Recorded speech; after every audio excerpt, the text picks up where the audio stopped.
SC Boy， 这里有每日的直播预告、重要的赛事报道、精彩的视频剪辑、有趣的主播八卦、定期的抽奖福利以及爆笑的节奏和评论。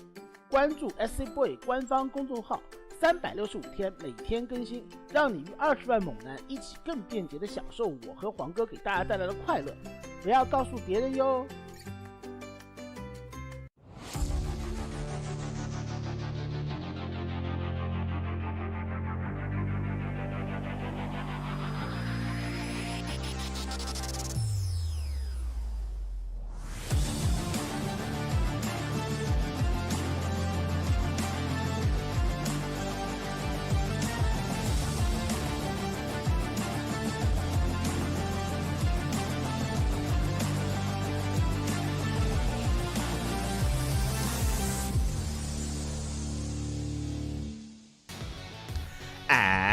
And welcome back, everyone. Welcome back to another week, another edition of the WTL World Team League 2024 Summer Code S Round 11, the final round of the WTL Round Robin Group Stage. I'm, of course, your Live VIP, and with me, I am soon to be joined, maybe, by a fellow co-caster. I don't know. But I was supposed to cast with Yaku. Yaku is not here. Yaku might be in bed. She might be dead. We'll see if he joins us later on in the broadcast. But now, going to be solo casting, and we are going to be embracing the beginning of round 11. As a reminder, 11 rounds in total. This is the final week, and then we can set in stone our standings, our playoff bracket, and the finale of the season. Oh boy. Until then, we have our first series here tonight. The first best of 7. It's going to be a Team League match between Basilisk, Showtime, Big Basilisk, there we go, Big Basilisk versus Berserker Esports. Let's go. We have 3 series lined up for us. We have Rainer versus Battle B, Cyril versus Mixu, and Showtime versus Gung Fu Banda. Let's go. And we start things off with our ZVT. If you're in the chat, predictions are now, bam, open. Place your bets for who you believe will claim the series. As a reminder, this is a best of 2, so it could go 2-0 either direction or a tied 1-1 score. There is no third game. That's how best of 2s are. So best of luck in the chat. I did do my predictions earlier while I was laddering, while I was streaming. I did set my predictions in stone. So best of luck with your own Gamba, with your own predictions. Best of luck. As we're getting ready here, looks like it is going to be a live series between these two players. Rainer, looks like he doesn't quite have a camera available. Battle B, we can see the sun shining through the window. Let's go. Do love to see it. Do love to see it as we're getting ready for our ZVT. When it comes to the format, this is a best of 7 constructed by a bunch of best of 2s. So we have 3 best of 2s and a potential best of 1 ace match at the end of the series. And here we go. In the bottom right-hand corner, we have Rainer for Basilisk.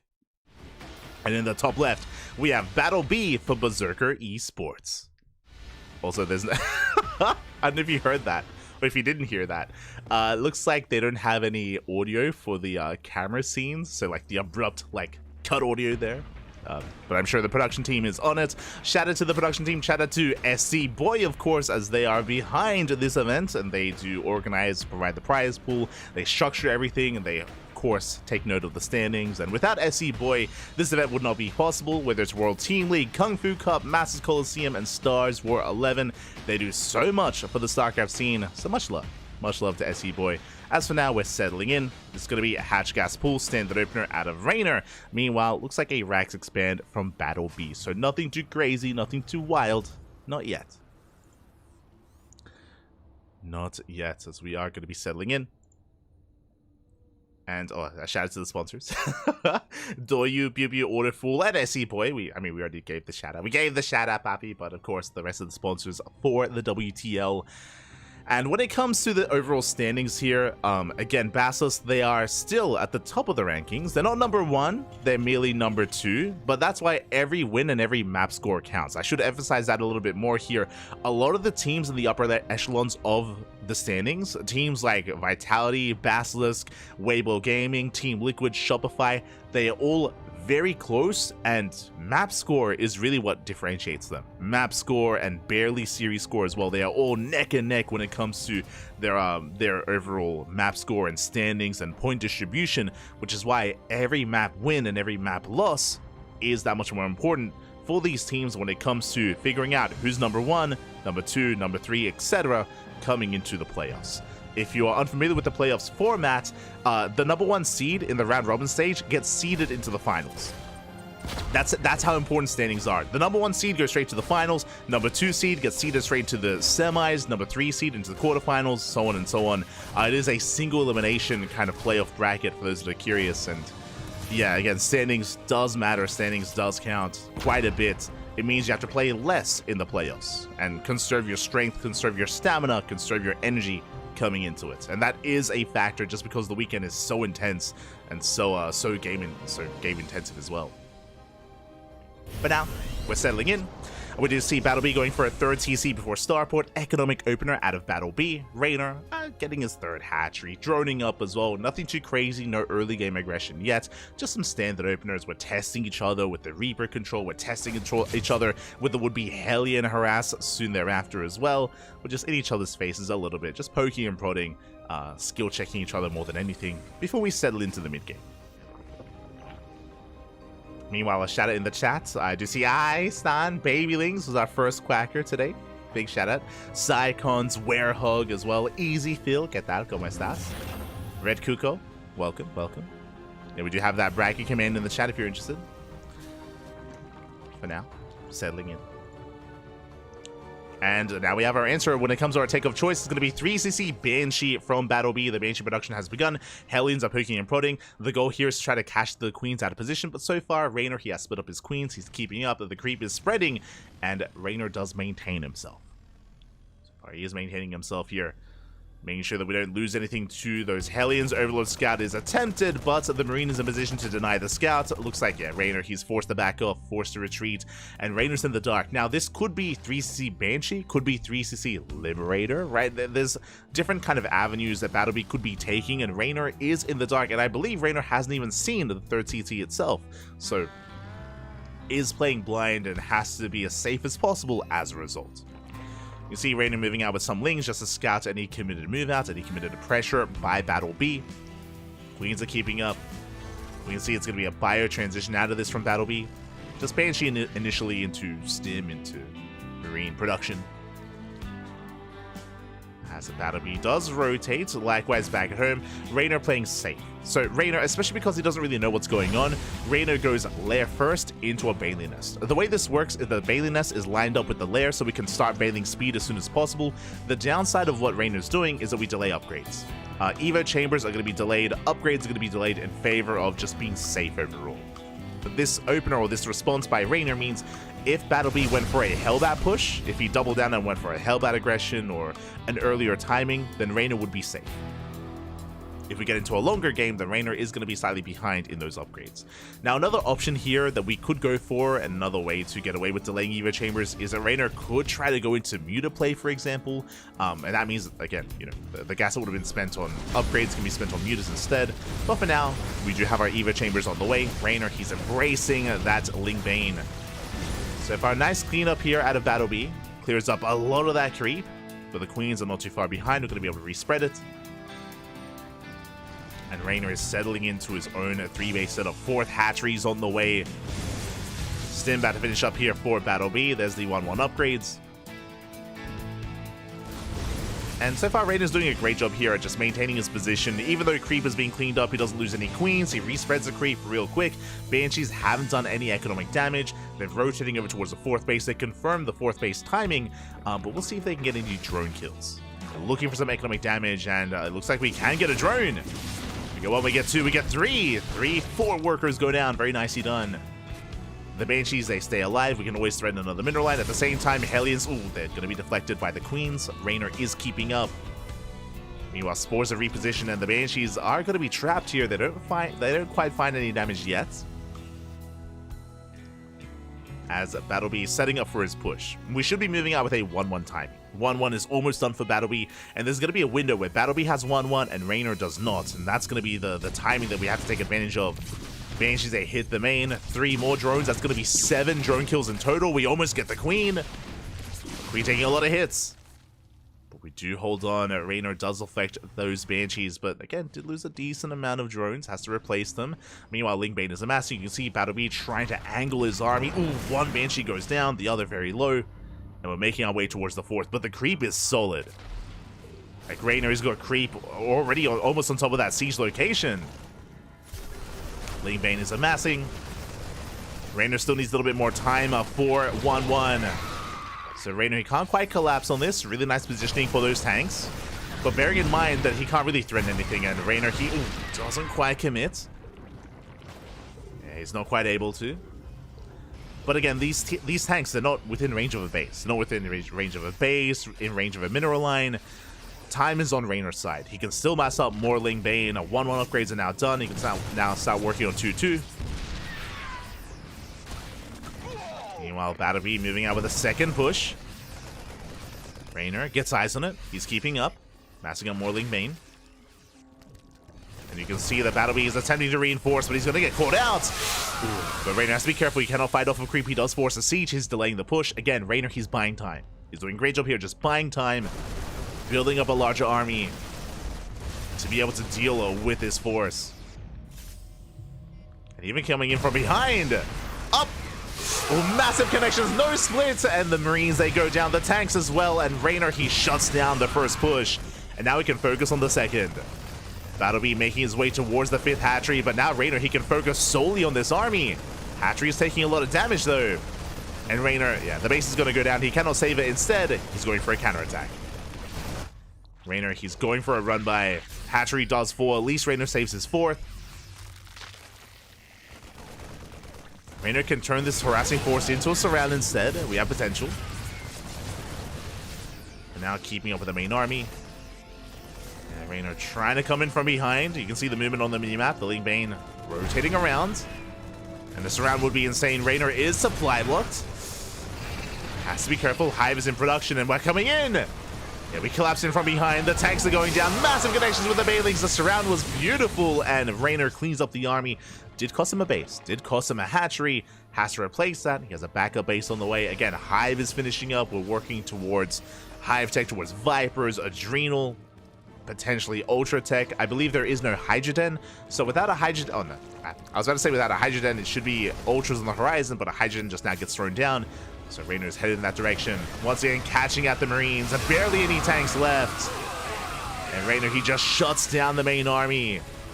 Takes down the tanks, takes down the Marines, and now Battlebee is stuck on 3 bases. He cannot take a fourth. He has no map control. He has no presence here. Ooh, as the medevac goes down. Now you may be thinking, wait, Raynor, he's backing up. The best fight that Battlebee can take is back at home. Like, Raynor trying to break this 3-base setup is going to be quite difficult, and it's going to be an inefficient fight. No need to. All Raynor has to do is maintain map control, wait for Battlebee to either move out or take a fourth, and that's where the Lingbane can come in. And once Battlebee kind of spreads himself thin and exposes himself.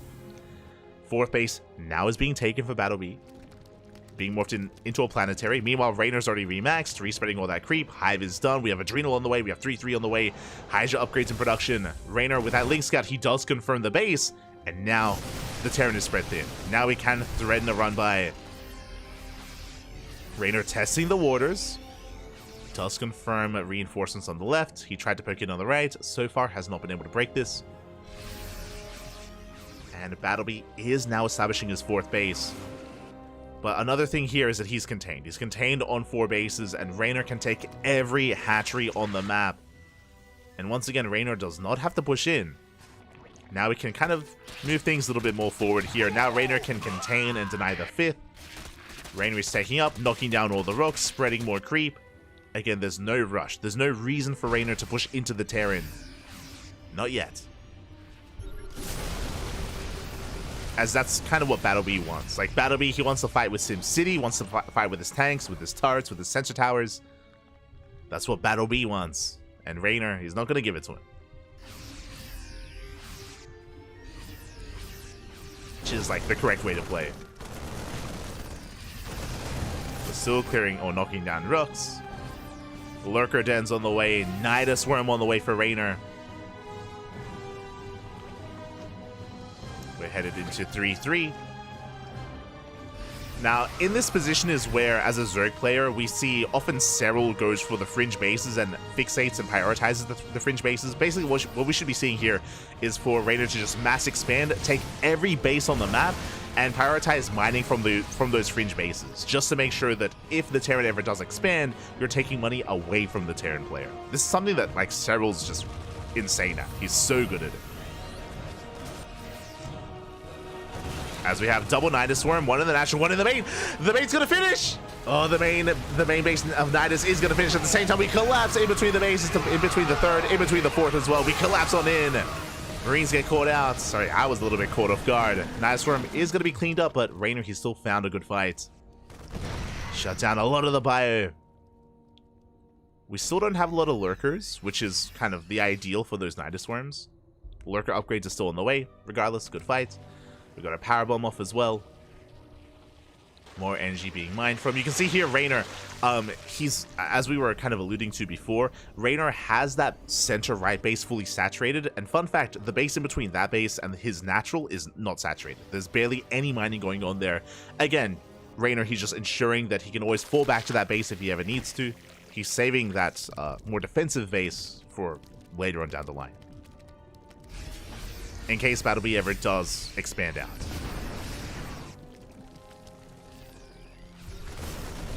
Meanwhile, these rocks have not been knocked down, so it's going to be a little bit more difficult to engage. Raynor does have to deny this CC.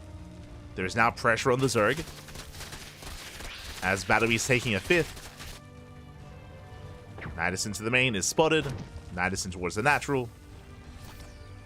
Rocks are being knocked down. And Raynor looks like he's going to collapse on the fifth. And a lot of supply from BattleB is tied up in his main and his natural. He's keeping up with the Nidus Swarms. That means his main army is going to be a little bit more exposed. Not committing yet. We bleed off some Ling Bane. Nidus Swarms are finishing the lurkers. They pop out. Yeah, this was what Raynor was hoping for. Does commit with the lurkers. He's pulling away the army of BattleB. Big spine shots going off. Oh my god, the spine shots were brutal. And now we just rotate into the main. We're pulling BattleB apart. Getting into the main base, getting on top of the production. And you can see Raynor's main army rotates towards the third. Yeah, tanks, they're being caught off guard. BattleB is being pulled apart. He's not set up here. He's pushing on the right-hand side, but Raynor, he can commit in. SCVs are going down. You can see Lings that hit the mineral line. This hatchery has fallen, but Raynor can retake it. And he gets 23 SCVs. Oof. Some of the lurkers do escape. More Lings here towards the natural. And now Raynor, he commits. Now he commits into the fifth base. Banelings, they crash on and they knock down the planetary. They knock down the fresh mining base here of BattleB. Again, Raynor just making sure that BattleB was out of position. He was pulled apart. Attacked the fifth when it was most vulnerable. And yeah, Raynor now knocking his opponent down to 4 bases. Still maintaining map control. Remaxing. Ooh, we still cannot break the fourth. The fourth is pretty heavily fortified. So Raynor does respect it. But we have a Nidus Swarm towards the third. And yeah, this one does finish. Lurkers once again distracting BattleB. The bio army rotates, and that means the fourth base is going to be that much more exposed. Raynor, he can commit.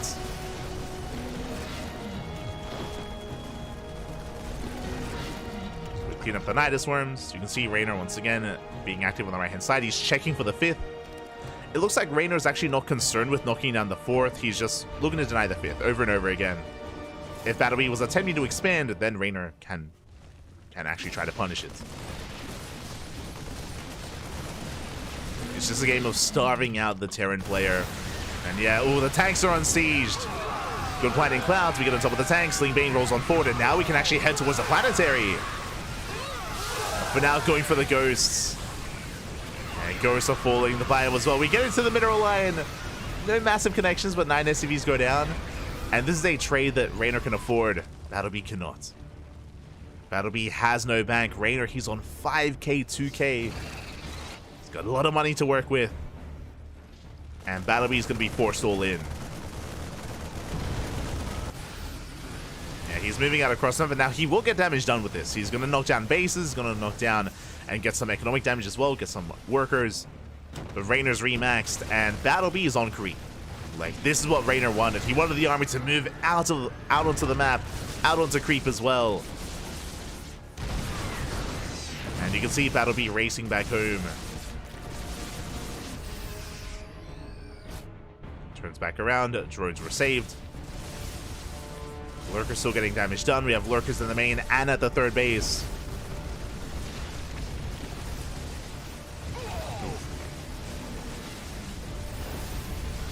And we are on top of the production. At the same time, we collapse on top of this army once again. Massive lightning clouds on every single tank.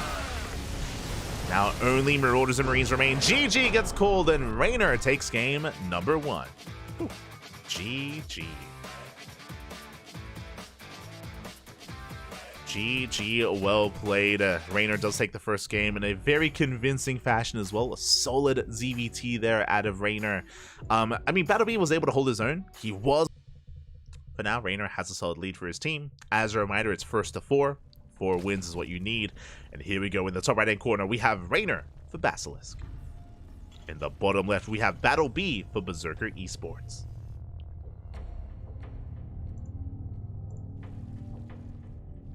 We go.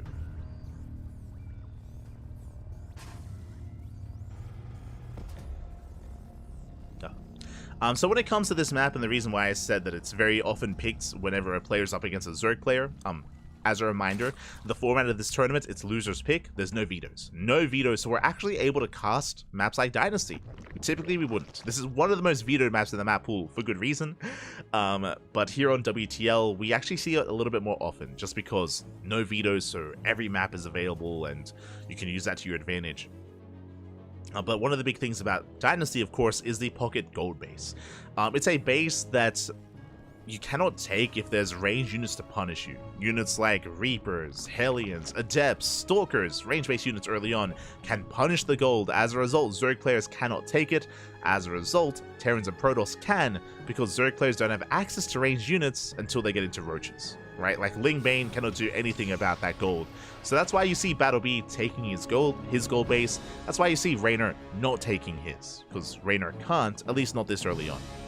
As a result, Battle B will have an economic boost, an economic advantage with this gold base. And this is also why I said before that Roach play is really common on this map, because Roaches are a good way to punish the gold, right? And punish that mineral island and wreak havoc and, you know, able to deny some mining time and get some economic damage. So we've seen a lot of Roach all-ins whenever a Zerg player is forced to play on this map. Whenever we don't see Roach play, it's been limited success. I haven't seen Lingbane be too successful on Dynasty, but we'll see. We'll see how Raynor does respond. And now taking his own third. Raynor can take the gold later as a 4th. That is true. Likewise, at that 4th base, at that gold location, we've seen some brutal 8-Raxes just knock that 4th base down and deny the gold. We've seen a lot from players like Clem, from Bjorn. Can be brutal. Meanwhile, Battle B is here, and he will delay the expansion. Oh! Yeah, big delay here on the 3rd. The drone taking a lot of damage, will morph into the Gas Geyser, but this is a very delayed 3rd base, and Battle B, he forces a 2nd Gas Geyser. Ay, ay, ay. And again, this is really the only 3rd option if you want to take the gold later. Battle B rotates again. He delays even for... Oh my god, this is a massive delay. Finally, we get the 3rd base, but Battle B did well. He did very well for himself. Containing Raynor being such a nuisance with that Reaper. Behind this, getting to a 3rd CC into his 1-1-1. Could be Banshee again, could be Liberator. We'll keep an eye on Battle B.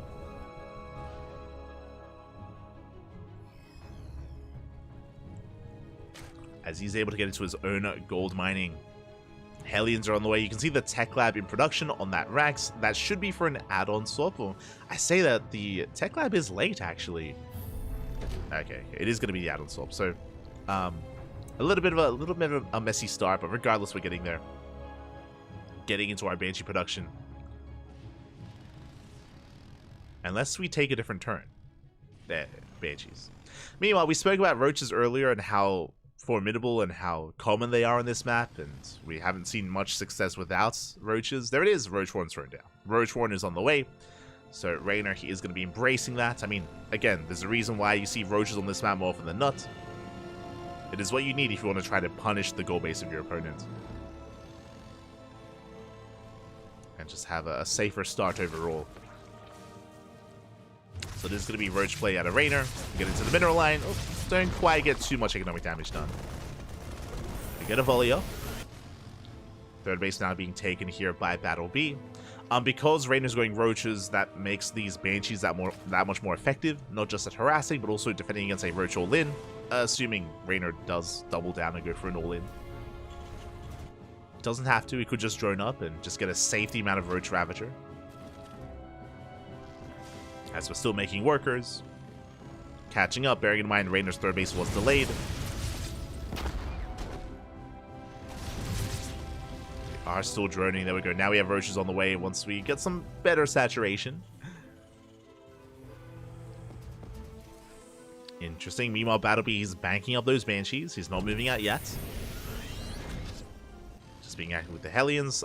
By the way, Battlebee has not seen the Roaches yet. He has not confirmed the tech until now. If the Roaches are revealed, shouldn't be too much of a surprise here for Battlebee, as he can still embrace his own bio play. And here comes the fourth base for Raynor. And this is going to be the big point of contention. Can Raynor establish that fourth base? Can he get it up and running? Or is Battlebee going to knock it down? Because do you see what I see? I see a massive Rax explosion. We're getting up to 7 Raxes. And we'll see if we throw down an extra one and go up to 8 Raxes and just go for a 3-base all-in,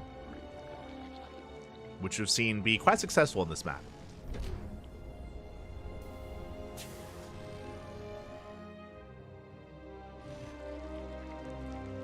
Shall see. For now, he's building up. We have 1-1 on the way. He's poking in. Basically, Battlebee shouldn't be moving out until his upgrades kick in. And they're getting there. They are getting there.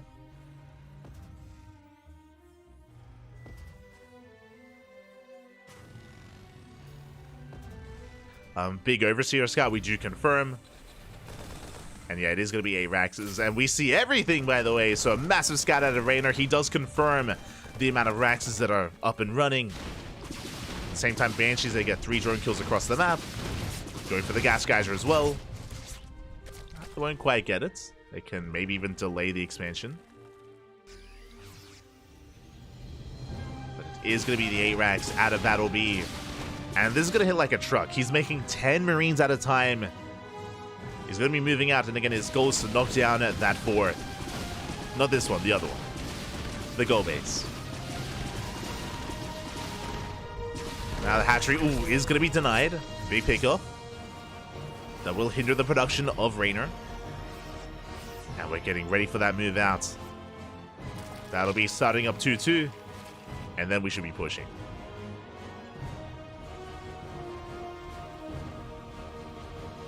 There it is. We are moving out.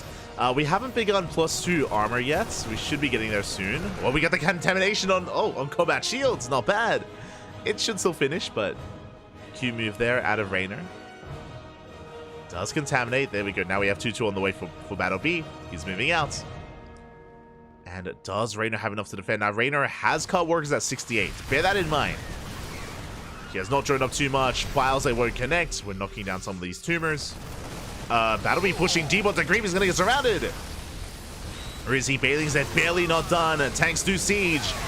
Ling Bane coming in from behind. But we're getting some of the Roaches, getting some of the Ravagers. The Bailings, they will try to crash in. Decent kiting, but it looks like we will clean this up. We shut down the tanks just barely. Raynor holds. And bearing in mind that Battlebee was committed with this. This was designed to end the game. This was designed to kill Raynor. And it hasn't. It traded with the army, but it needed more than that. Behind this, Battlebee does not have a 4th CC. Does not have much more going for him. He's going to try to keep on pushing. But yeah, arguably Battlebee was a little bit too ambitious with that move out, or I should say with that siege, as he pushed deep onto Creep instead of taking a slower approach towards the north. And that means Raynor is going to be able to rebuild. We have 30 Lings in production. That'll be rotating the still creep set up here at that 4th. And Battlebee is still all in.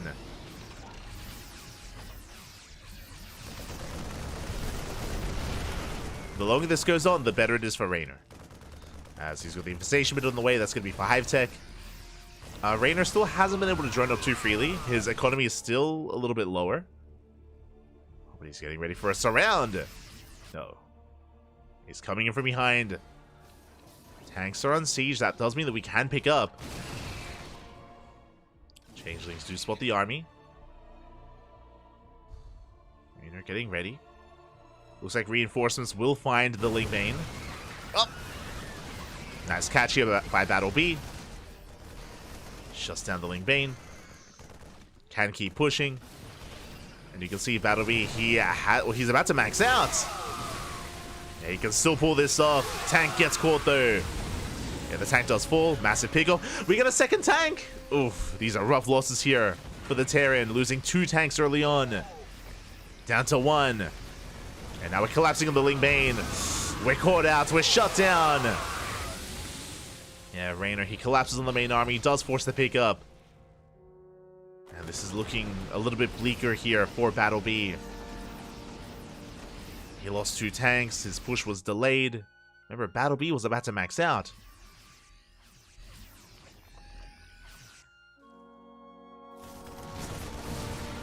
He's down to that single tank. Board once again. You can see Raynor setting up a surround. Second tank has arrived. Battlebee could still pull this off.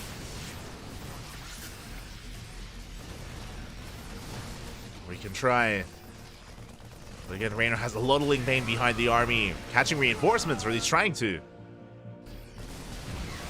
Yeah, we're collapsing in. Coming from behind, Balings, they do get some decent connections against the Marines. Yeah, they're going to be good enough. We force the pick up the Marines. We collapse on top of the tanks. And Battlebee gets cleaned up for a 3rd time.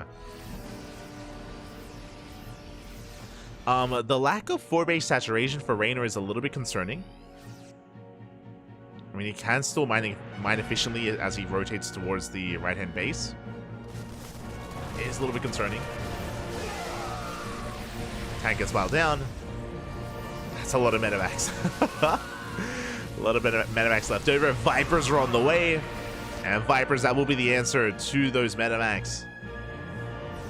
As Battlebee is long distance mining. And at a certain point, Battlebee will have to lift up his main and land that as a 4th. As Battlebee has been 3-base all in this entire time. And there it is. The main base is floating over. It's his only chance to maintain himself and to keep this going. Likewise, he can also lift up his natural and take another base as well, take a 5th.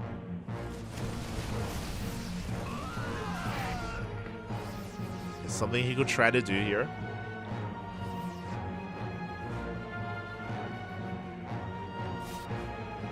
Back at home, Vipers are gathering energy. Battlebee, never did begin 3-3. Yeah, Battlebee is stuck on 2-2 upgrades, and that means over time, Raynor will outscale him. As Raynor has +3 carapace on the way.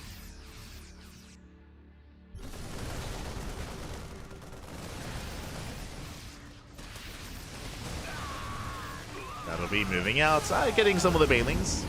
Ooh. Files do connect.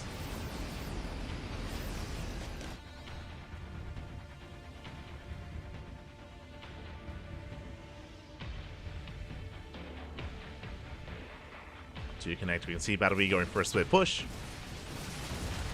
Vipers, I believe, are ready this time. Now we're just collapsing on the army. Oh, not quite. We do pull away. Tanks are siege, and Raynor does respond. At the same time, collapsing on the right-hand side. Still waiting for. There we go. I was like, I'm waiting for the Vipers. Now part of the main army.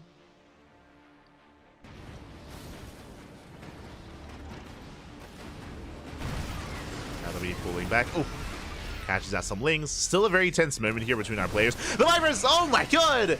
We get some power bombs, but one of the Vipers does go down. Oh, but that's a rough split there from Battle B. So many medevacs fall. And Rainer, he pulls the trigger. And diving on the main army. Tank is gonna fall. We have a decent spread, a decent split here from Battle B, but yeah, still not enough. We'll have to back off. We'll have to get the hell out of there. At least 2 Vipers did survive. They're going to be able to get, regenerate their energy. Going to be able to suck on some of those buildings. And Battle B plummets in supply. Remember, Battle B has been all in this entire time. So any bad fight is that much worse because Battle B cannot sustain those losses. Just doesn't have the economy for it. Sure, he's been able to lift and land his main, and now he's lifting and landing his natural. True, but he still has no longevity here in this game. Which is why it's just been a rough couple of moments here for Battle B. And after that fight, Rainer's maxed out, and this time Battle B isn't. As Battle B takes the Northern CC. Rainer, he wants it. Wants to collapse in. And it looks like he will. Power bombs on the medevacs, this time a better split, but the medevacs are so low. Oh my god! What is that? 6, 7 medevacs go down. Ay, ay, ay. GG gets called, and Rainer will take the 2-0. GG. Again, it was a good effort out of Battle B and a good start early on, but Battle B went for a 3-base all-in, went for an 8 racks, fight back. So the pressure is now...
Oh my god, what's going on? Is Mixu at a LAN? Did I miss something? Is there an event going on? Mixu, he's like in a like a what word am I looking for? He's like in an arena. Oh my god. There's like a convention going on behind him. He's like at a BYOC. Okay, let's go. But we're getting ready for our next best of 2. Cyril versus Mixu. Predictions in the chat are now open. And best of luck to our 2 players. Likewise, best of luck to Mixu as he's at a LAN. And in the bottom left-hand corner, we have Cyril for Basilisk. In the top right, we have Mixu for Berserker Esports. Where is he? Does anyone know? Is there like a LAN happening in Finland right now? Like, what's going on? Does anyone know? Oh my god. So shout out to Mixu, by the way, playing from an event, playing from a venue. He's like in a convention hall. That's it. That's his setup. Meanwhile, we do see likewise Cyril going hatch gas, but we're loading into Dynasty as game number 1. Dynasty is going to be an interesting one for his EVZ. You can rush into the gold base. Cyril is going for the gold. Mixu going for a standard base location instead. Ooh. Bold move here by Mixu. On the one hand, roach play is common in the mid game, but early on, you can take advantage of that gold base as you only have Lingbane to rely upon. So Cyril takes a chance, takes a risk, and Mixu does not. Now, Cyril can be punished for this, true. Could be punished. So we do go for it.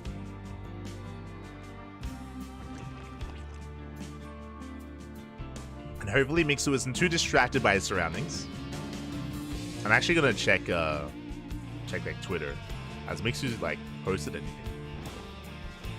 Does Mixu have a Twitter?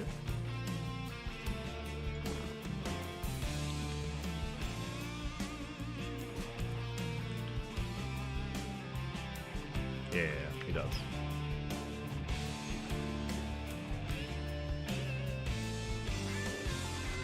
He hasn't said anything. God damn it. Regardless, hatchcats will open out of both layers. Standard openers between both Mixu and Serral to begin with. Outside of the fact, of course, that Serral did prioritize the gold, which means Serral will have an economic lead, he will have an economic advantage, and we'll see if he can take it further from here. And the pressure is on Mixu to punish Serral. If he doesn't, he's going to fall behind real quick. The pressure is on. We can see Serral skipping the Bailey Nest, going into Roaches. Rushing into Roach play. Once again, risky move out of Serral. And the problem here is that, again, Serral, he has like this kind of aura of intimidation. You know, he is the best player in the world, 100%. So, trying to be aggressive against him, it's not the easiest choice to make here for Mixu. And Mixu is droning. Oh boy. Mixu is droning up. He's not really making any lings to move out across the map. Serral is, and again, Serral has the economic advantage of the gold. So Serral is ahead economically, and he's moving out. We saw the early Roach Warren out of Serral. He's going for what looks to be a Ling Roach all-in. And Mixu has no idea. He has no idea. He now throws down a Roach Warren, taking more gas, is still droning up. Mixu, he's up 10 workers, about to be up even more than that. And Serral doesn't care. Serral, it doesn't even matter here. He's massing up his Roaches, massing up his Lings. He's about to move out across the map with a Hatch Tech all-in. And Mixu's still droning. Oh god. Now, if we had Banelings, then maybe we could try to defend with purely Ling Bane. Alas, it's going to be Ling Roach versus Ling Roach. And Mixu is still droning. No shot. He's still droning up, and here comes the move out. Here comes Serral pulling the trigger with Lings, Roaches, and Ravagers. Sending everything across the map. Serral making sure it doesn't get supply blocked. We have more Overlords on the way. Serral is securing himself. We collapse here on top of those queens. Queens get surrounded. Boys are being pulled. They have to be, but even then, like, what do we do? What are we pulling into? Ay. GG gets called. Mixu has nothing to defend, and Serral takes a quick 1-0 lead. GG, well played. A very crisp, a very potent build there out of Serral, going for the initial gold base, droning up to 27, and then not making a single drone from there, committing to an all-in. And Mixu was caught with his pants down. Mixu, he was just droning, saturating his bases. He missed, or he didn't scout his opponent. No Ling Scout, which is where we have to be critical of Mixu. There was no Ling Scout. There was no Overlord dive into the main. There was no vision whatsoever. Mixu was assuming that Serral was droning up as well. But alas, information is a big part of StarCraft, and we were lacking that. We're lacking that in the end. GG, well played. Serral takes the lead. And now we're getting ready for game 2. Where is Mixu? I don't know. I was asking that, but Mixu, he's like at a convention, you know, there's PCs all around him. This might not even be a StarCraft event. I wouldn't be surprised if this is like, I don't know, some local convention, maybe anime related or maybe pop culture related, and there was a BYOC for something else. I don't know. If anyone out there knows where Mixu is, tell us. Let's see. Finland conventions. As we're getting into game number 2, and in bottom left we have Serral for Basilisk. And in, top right we have Serral. Bottom left we have Mixu. Mixu for Berserker Esports. Let's go. As we're loading into post-2, this is Mixu's map of choice, and I'm curious what shenanigans he has in store for us. I am curious. Finland, pop culture convention. There's Comic-Con Finland 2025. That's not it.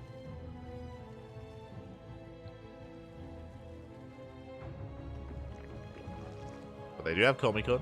There's Anime Expo, wherever that is, whenever that is. Hard to say. Well, he's at Assembly Summer 2024. Is he? Gamers Assembly?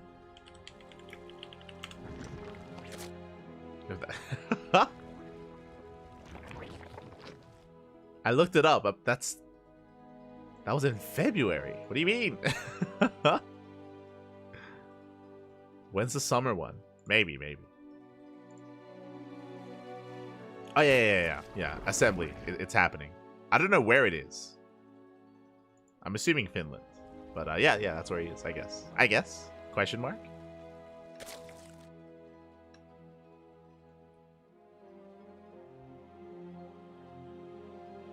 Oh, he got caught with his pants down at a public convention.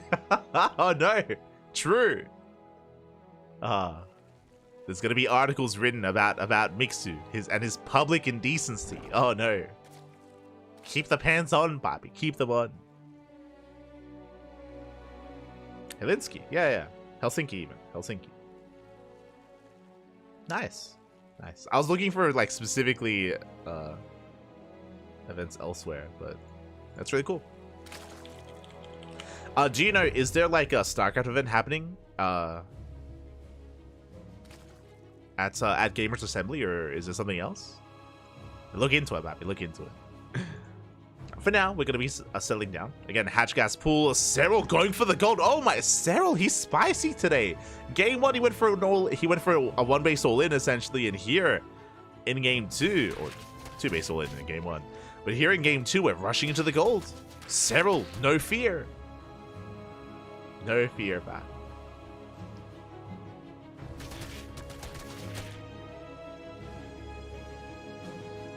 As links are amassing.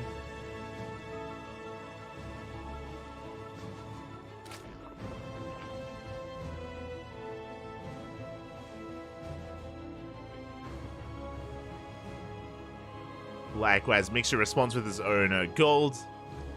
Bailey nests are on the way, Lings are on the way as well for both players, and we're about to embrace some Ling Bane aggression. Let's go.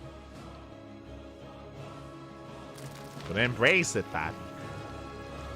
Defensive Bailing's on the way here for Cyril. Defensive Bailing's in production. Mixu's opening this a little bit later, actually, so there's gonna be a small window here where Mixu doesn't have any Ling Bane to work with, and we're going for the gold. Yes, Cyril collapses on the hatchery. And this gold base, can we save it? Can we hold on to it? Oh, I'm not so sure we can. Yeah, we're collapsing on top of this hatchery, and it's taking a lot of damage, taking a lot of hits. Bailey's are going to be rolling in. We get one connection, and we get a second connection as well. Yes, Cyril, he has control of the hatchery. The hatchery will fall. We have another Bailing on the way. Ooh, 2 more Bailings waddling in. But Cyril, he gets a kill on the hatchery, has a lead when it comes to the Lings. Roaches are now on the way for Cyril as well, as he already has the Roach Warren. And Mixu, he's committed. He has to keep pushing, he has to get some damage done. The pressure is on the Red Zerg. On Mixu again, he just barely was not ready with those Bailings. And now the goal, the win condition for Cyril is hold on to his own gold. It's hold on, Pappy, hold on. You know, Cyril looking to try to take down those queens. They will not get surrounded, just barely. Everyone's being forced back. Cyril keeping up with the Ling movements. Is keeping up. Likewise, so is Mixu. Bailing's rolling, and Mixu likewise embracing his own roaches. Ooh, Bailings are wasted. So there's one Bailing on the left-hand side. Cyril coming in to transfer over to saturate that gold. Oof, massive Bailing connection. Cyril shuts down the initial Ling army. Ooh. Likewise, we get into the mineral line. Queens have arrived. They've waddled across the map. The Queens are here, but GG gets called. Yes, Cyril just has too much to work with, and Cyril will take the 2-0. Will take down Mixu and win it all here for his team for Basel. Ready. And we're just jumping right on in, and spawning in the bottom right-hand corner, we have Showtime for Basilisk. And in the top left, we have Gung Fu Panda for Berserker Esports. And if you're in the chats, predictions are now open. Place your bets on who you think will take the series. Will it go 1-1 or 2-0 in either direction? Best of luck. Don't see any SC2 related stuff on this side. Unfortunately. For replay, yes. Does seem like it's on replays just because we just jumped right in. No cameras from either Showtime or Gung Fu Panda. So unfortunately, we won't be able to get their facial expressions, but it's all good. We're still here for their PvP. Do you see Showtime going for a gate expand as we are loading into side Delta? This is a very standard opener here out of Showtime. Meanwhile, Gung Fu Panda opening up 2 gates, which means Gung Fu Panda has the option to go for a 1 base all-in. So Showtime's being more economic, Gung Fu Panda being more aggressive. And so we'll keep an eye on Gung Fu Panda to see if he expands or throws down a proxy. And where are we headed? Where are we going?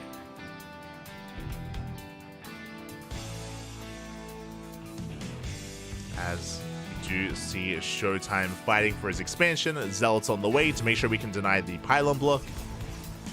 Meanwhile, I don't see another probe out for Gung Fu Panda. I don't see a proxy. There's the initial Stargate opener. Again, it was double gas, so Gateway into Cybercore, into Stargate, into Nexus. The reason why this is very commonplace on site Delta is because of the ramp coming into the natural. So this is a standard build at a Showtime, at least standard on site Delta, Post-Youth, and Amphion, as all 3 of them have ramps leading into the natural. Meanwhile, Gung Fu Panda making initially Stalkers. Okay. Double Stalker opener, and based on the probe positioning here, it looks like Gung Fu Panda plans to expand as well. Yeah, you can see the work on the low ground at his own natural base. We'll see if he does expand. Yeah, he's got the money. Yeah, he's got the money for it. So Gung Fu Panda going for a slightly later expansion. Interesting choice. There's going to be a lot of pressure now on Gung Fu Panda because he's behind economically in a mirror matchup. So there's a lot of pressure on Gung Fu Panda. Adept is denied. Oracle's on the way. Gung Fu Panda moving out across the map. And we'll see if he can get some damage done.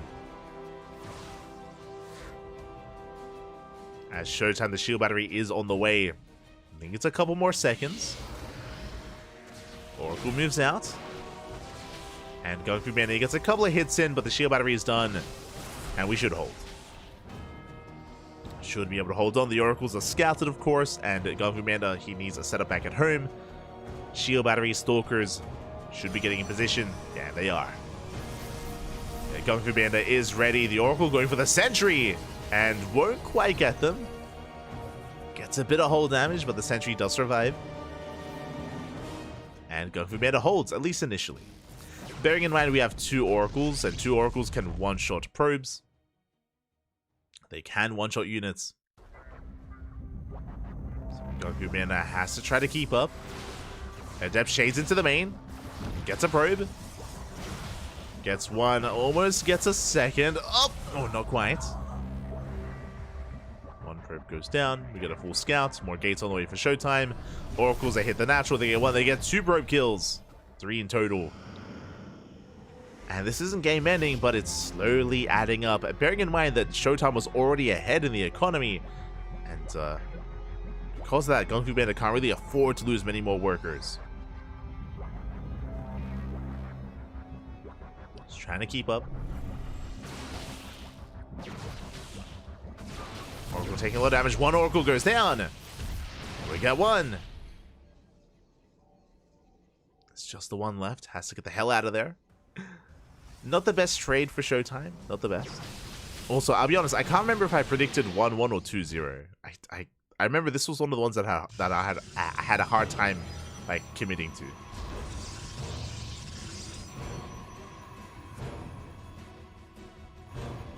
double checking. And I had a hard time, Pappy. It's like, do I believe in the 1-1 or the 2-0? But now, going for random moving out. Showtime getting ready to receive. We do have force fields. Bear that in mind. No blink. So force fields have a lot of potential to slice up the army. And to catch out Showtime. Blink is on the horizon. 11 seconds. Oh, we get 1 sentry. Yeah, Stalker gets caught out. 1 Stalker goes down. But blink is now done. A shield battery has completed.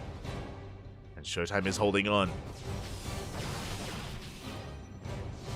And Showtime does hold. Both players expanding. Oracle takes down another worker.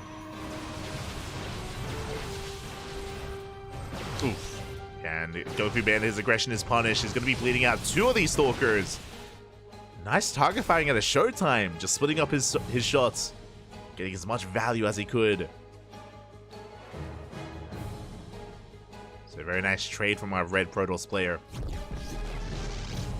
Behind this, getting to a Forge. We do see an upgrade lead for Showtime as well. He's already got +1. Charge's on the way. Goku Band is slightly behind in his own upgrades and in his own tech as well.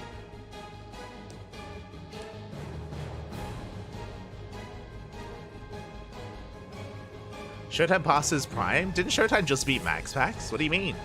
I think a lot of people, they overlook Showtime just because he isn't the #1 Protoss in Europe, but he still gets some really good results if you're watching matches as of late. If you're keeping up with like WTL and keeping up with ESL Europe.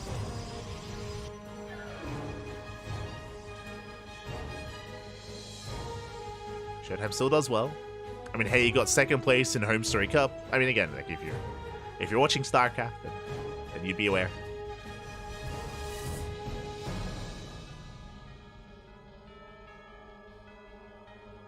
Outpacing Clem. At Home Story Cup, I mean. But now we do see our players both vying for map control. Again, Showtime does have quite an advantage coming into this. Up in workers, up in upgrades, and +1 about to finish. Once it does, we can commit in. Oracle is going to get picked off.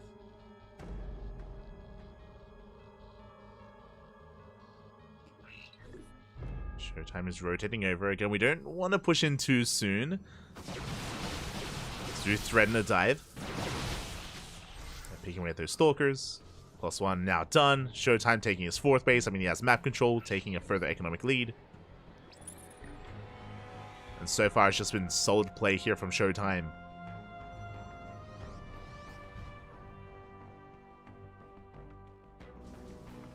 Y3 Sentries. Sentry openers have been very commonplace in PvP. Very common. But yes, because of hallucinations. It isn't just hallucination scouts, but also the Sentry was buffed in the most recent patch. Sentries now take less damage from... Well, they now are no longer a light unit, so they take less damage from the Oracle, they take less damage from Adepts, and they do bonus damage to shields. So, specifically, they were buffed in PvP. It was a specific PvP buff for the Sentries.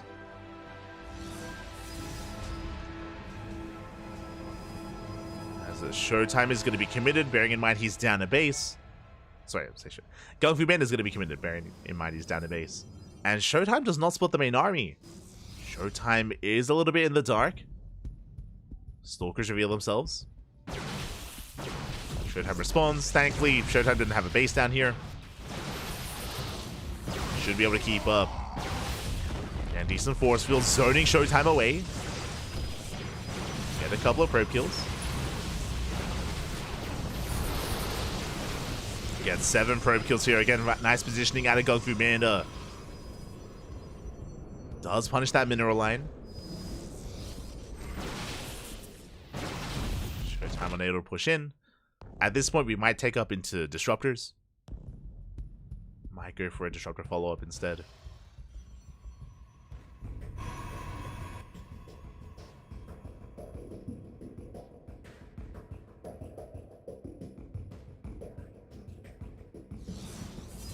And yeah, we're just backing off. We're not committing. Pulling away, +2, about to finish off both players. Even though Showtime had a lead when it came to +1, was a little bit slower to get +2. Zealot Runway hits the 4th. And the main armies do clash. Observer goes down. Showtime with a slight lead, but a better concave from Gung Fu Panda. But the shield batteries are ready, and Gung Fu Panda, he cannot push into this. Not against 4 shield batteries and an overcharge. That's not going to work well for Gung Fu. Meanwhile, 6 probes go down. The base is going to fall as well. That Zealot Runby is doing so much for Showtime. And he's going to knock the Nexus down. Brutal loss. Gung Fu Panda, at this point, he's all in. He is all in. He's down in workers, down in bases. Has a better concave, but the overcharge is popped. And again, we have 4 shield batteries to support. The base under fire. Force fields doing a great job here, just zoning Showtime away. But the force fields are running out. And now we can take the fight. Oh, we sniped the Prism. Prism goes down. And Gung Fu Panda is going to lose everything here. The Immortal comes in to support as well. The base stands strong. Zell's coming in to just tank some of those shots. Showtime will clean this up. We get the aggressive blink as well, and this is all that Gung Fu Panda had left. GG gets called, and Showtime takes a lead. GG. GG, well played. Again, it was just these small advantages early on. Showtime with the faster natural, faster third, faster fourth, better saturation, was getting economic damage done across the map. It was just all these small little leads for Showtime over the course of the game, which snowballed into this. Also, I mean, it climaxed with Gung Fu Panda losing his 4th base and not having any kind of follow-up, not having any more longevity in that game. Force the all-in, GG. Now we have game 2. In the bottom left, we have Showtime. In the top right, we have Gung Fu Panda. Getting into game 2. Now, we have seen Gung Fu Panda pop off this year. I mean, not even just this year. Like, Gung Fu Panda, he's just been a very inconsistent player. At times, we've seen Gung Fu Panda, you know, go to toe-to-toe with some of the best players in Europe. At other times, we've seen him falter. Which Gung Fu Panda is showing up today is the question. Berserker may have lost the series, but Gung Fu Panda has a chance here to fight back for himself and for his team and put a point on the board. I want to believe. I want to believe Gung Fu Panda can bring it back. For now, we're settling in. Now that we're no longer on a map with a ramp coming into the natural, it should be double gate openers all around.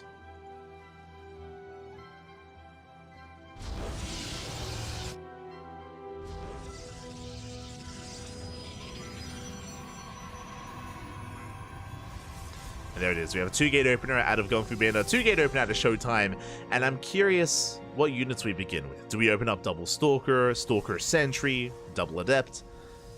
It will give us a little bit of insight as to how our players want to approach this game.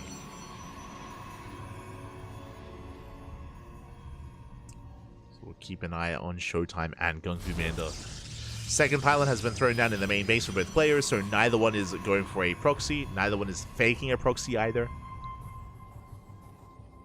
So no early game cheese, not yet. Calming down.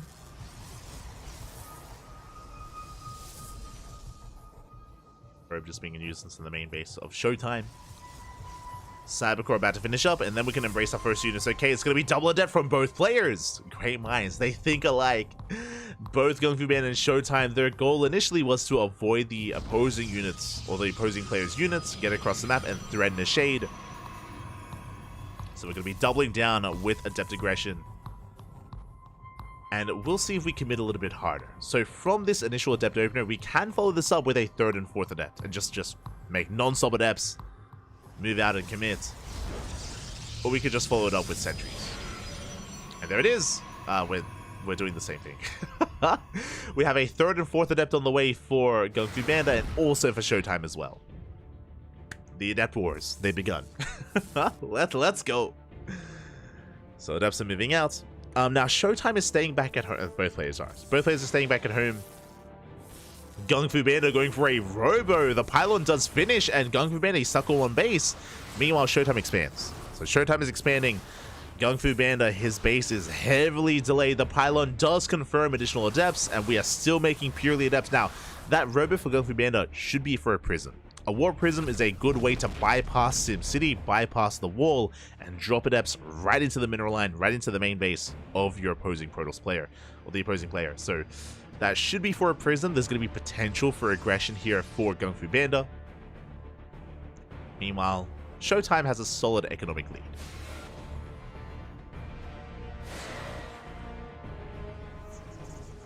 Is looking solid. Adepts, they do shade in. Do we have a wall? We do. We do have a full wall off, thankfully. Showtime does keep up.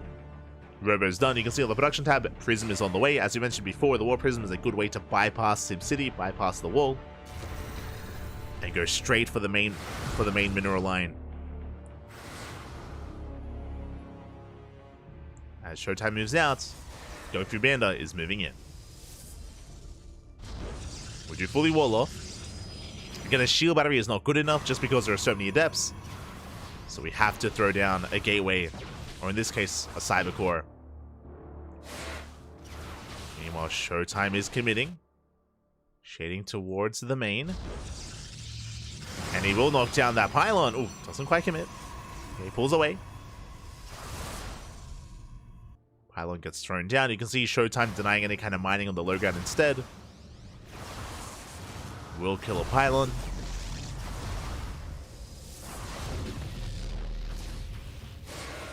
From here can threaten another shade, and we don't wall off in time. Oh, we do! Whew. The counter shade. Meanwhile, at FC drop into the main, but we're in position. The Prism! Oh my god! One shot away from going down. Get the hell out of here. Ay, ay, ay. The whole position micro there out of Gung Fu Banda, saving that War Prism, just barely. Barely is saved. Gung Fu Banda pulls away. Hallucination will chase down the Prism.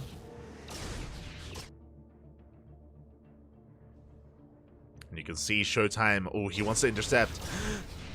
He wants that War Prism. And can he get it? The Prism, no, get out of here. It's so low. It's so battered, so bruised. We get a volley off. The Prism will get away at the same time. We shade into the main. The wall is wide open because we're going across the map.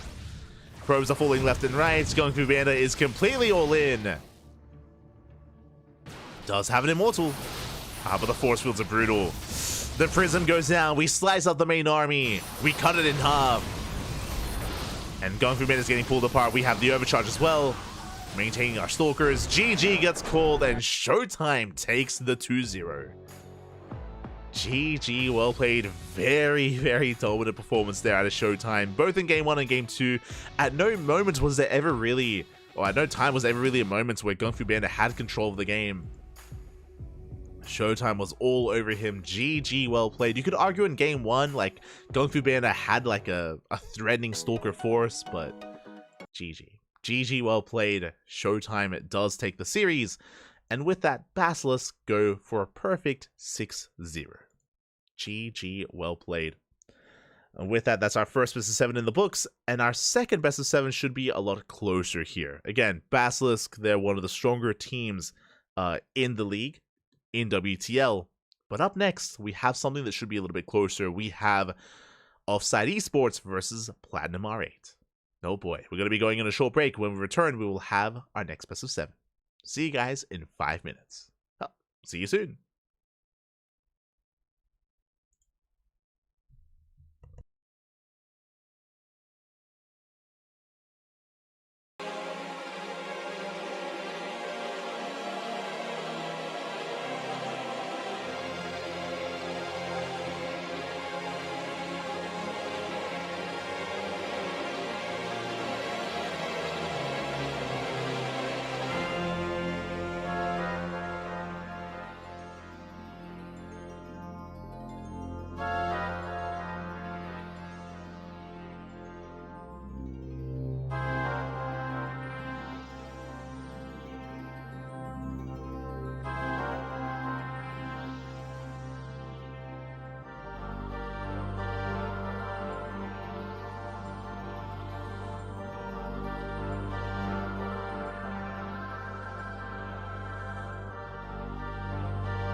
公众号“星际老男孩 SC Boy”， 这里有每日的直播预告、重要的赛事报道、精彩的视频剪辑、有趣的主播八卦、定期的抽奖福利以及爆笑的节奏和评论。关注 SC Boy 官方公众号，365天每天更新，让你与20万猛男一起更便捷的享受我和黄哥给大家带来的快乐。不要告诉别人哟。Second series of the night. Welcome back to WTL World Team League 2024 Summer Contest Round 11. As Game 1 is going to be on Ocean Board. As a reminder, Game 1 is predetermined. Game 1 is chosen ahead of time. Our players were fully aware of this, so we're preparing for each other for the past couple of days. And we'll see what kind of special builds we have in store for us. My eyes are definitely on Euthermal. I mean, Euthermal, he's known for having some cheeky builds and some more wacky playstyles at times. So we are jumping in and spawning in the top left-hand corner. We have Euthermal. Oh, sorry, we have Kellizer for Platinum R8. And in the bottom right, we have Euthermal for Offside Esports. The reason why I was... There we go. I swear they had Euthermal's name as blue on the UI. I swear it was blue. Hold on, just fixing up the title. Switching the team names around. But here we go. We are going to be opening up. Again, keeping our Raxes back at home. No crazy proxy. Not to start things off. No crazy early game shenanigans. So we are going to be settling in. There we go. Double gas. Double gas open out of Euthermal. Double gas out of Kellizer. This is for a faster factory. This is for a delayed CC. We're going to be entering a bit of a more aggressive start. Go Keller from Brazil. Ah, fala galera, papi. Fala galera. Let's go. And Kelser, he has a lot of Brazilian fans out there, I'm sure. Great to see some of them in the chat. Now going to be opening up, and I'm curious what we embrace here. This could be Reaper Hellion. This could be Fast Cyclone. Could be even for a Widowmine as well. Even a one base all in. My eyes are on our players' factories and now on the way. We have our initial Reapers, and we'll see if we do go for a faster add-on or additional Reaper production. As both players are mirroring each other.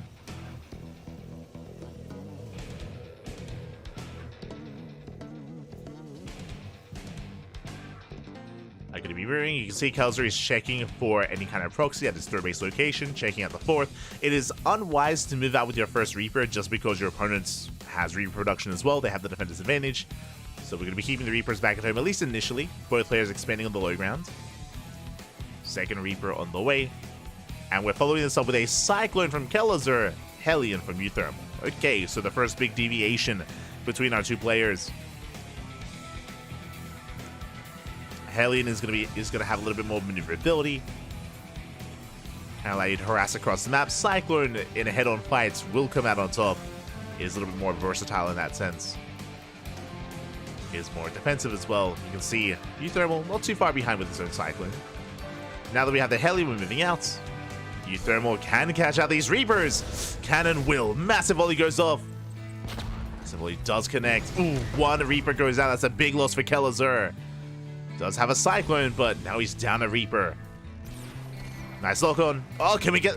We can get the Hellion. Big snipe there from Kellizer. Does trade a Reaper for a Hellion. Good trade here from our blue Terran. Reapers, they dip into the main. A bit of a late response here from Kellizer. SCVs are under fire. We get one. We get one. We get... Oh, a second SCV as well. And we're just going to be sacrificing our Reapers. Getting as much economic value as we can. Much economic damage.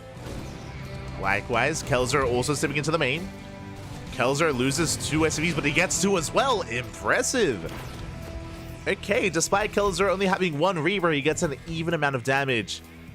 So Kellizer does take a slight lead. Both players calming down, getting into their 1-1-1s. We can see Euthermal going for the initial drop play. He's also a Protoss fan. Let's go.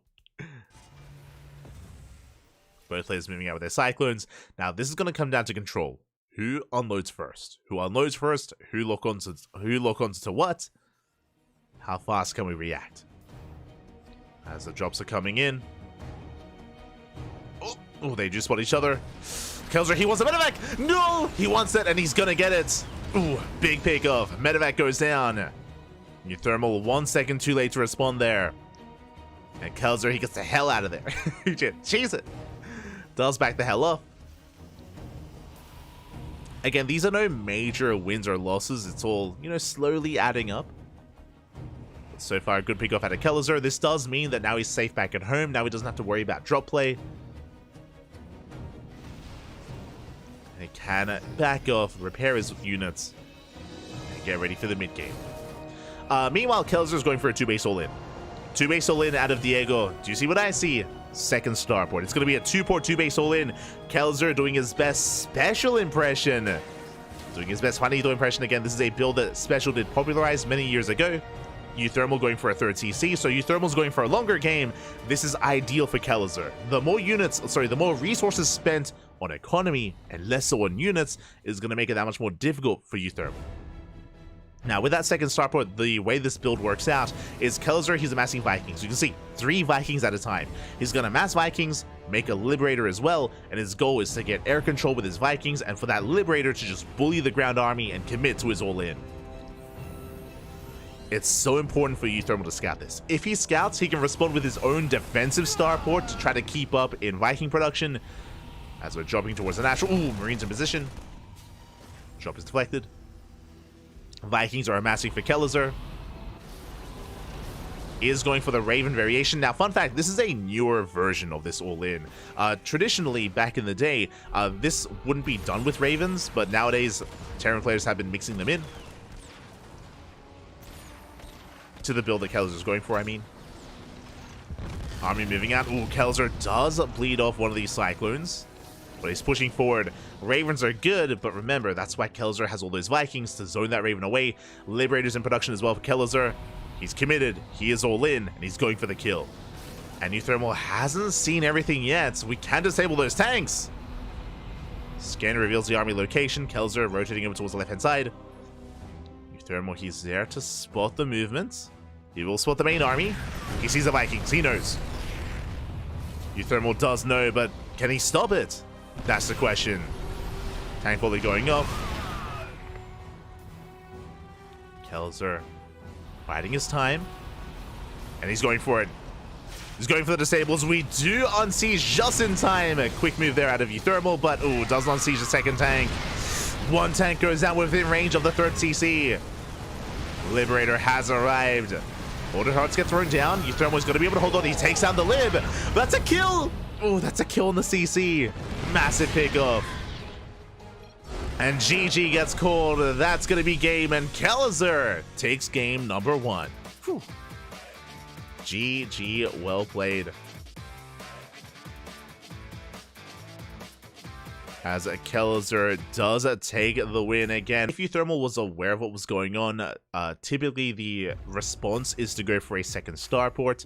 As a reminder, even if Uthermal, for example, if you're referring to him having a Liberator, he doesn't have air control, he's down in Vikings, so Liberator would just die. But here we go, in top right hand corner we have Kelzer, in the bottom left we have Uthermal. Let's go. But that's the power of the 2-port all-in, is that you have air control, is your mass Viking.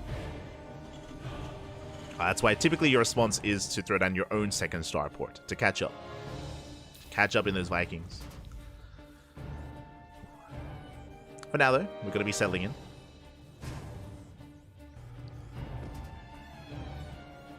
So I apologize. I apologize if I didn't make that clear. Do apologize. As of now, we're going to be getting into, again, Alcyone, a much larger map. You know, we can settle into it, I believe. I want to believe we can. We keep an eye on our openers. Kelzer going double gas, so is Uthermal. Once again, we're going into faster factories. The CC is going to be delayed. We saw in the last game that Kelzer was faster to rush into the initial Cyclone. We saw that last game Uthermal went for the faster Hellion. In the earlier trades, Kelzer took a bit of a lead. I'm curious if Uthermal will adjust and go for a Cyclone instead. We shall see.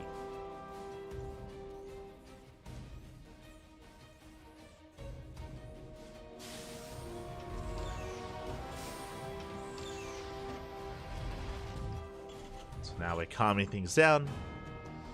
Euthermal scouting the low ground, checking, making sure there is no proxy racks. Not uncommon to go for a proxy even in your own natural. Euthermal even checking the triangular third as well. Okay, really safe play here out of Mark. You can see on the minimap the movement of that worker, just again, just really being as safe as possible. Does set him slightly behind economically, as Euthermal even checks the other third base location. The linear third. Just really scared of any kind of proxy play. And if this was a best of 3, I fully understand. But we can see here, Kelazur just going for a standard setup.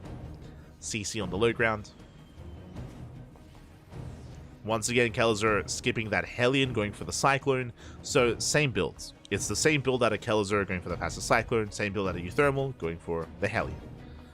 The only big difference here is that Euthermal, he did have an SCV scouting, which meant that it wasn't mining, unlike Kelazur. Reapers are moving out. Now, Euthermal can punish this. Oh, as Euthermal, my apologies, sir. He went for a reactor on the racks. He's going Reaper Hellion. Oh, again, there's a bold move from Kelazur. He has to make sure he doesn't get caught out. Does spot the Hellion. And Euthermal, he's not stopping. He's not stopping Reaper Hellion production. It's a bit of a coffee setup, a bit of a coffee build to move out across the map to commit. And we'll see if Kelazur gets caught. If he's too active with those Reapers, he will lose them. So Kelazur has got to be careful. More Hellion Reapers amassing. Now the goal for Euthermal is to dive. Is to dive into the natural, dive on top of the Cyclone, focus it down, and then just cripple the economy. Just wreak havoc in the mineral line. We'll see if he can get there. So still massing up. We have 3 Reapers and 3 Hellions. Sorry, 5 Reapers, 3 Hellions for the time being. Euthermal now getting into marine production, but he's moving out with his force. Likewise, so is Kelazur. Uh-oh. That means Kelazur's going to be exposed back at home. That means we can go for the mineral line. We can send it. Yeah, Kelazur getting caught with his pants down. The Cyclones won't be at home to defend. He's going to have 1. And is that enough? It shouldn't be. The army does reveal itself. Boys are being fooled. SCVs are getting roasted. Cyclone is going to be able to hold on. At the same time, double Cyclone drop into the main. And Kelazur, he has work to do. He loses 8 SCVs. Gets into the main base. Gets some economic damage done, but the tank is sieged. That big tank volley goes off. We have to pick up. We have to pull back. Across the map, that's 10 SCV kills. Can we get the tank? Oh, we forced out a Raven. We forced out the auto turret. Kelazur does boost back. At the same time, Kelazur will be able to force back the main army of Euthermal. We'll finally be able to mine from the low ground.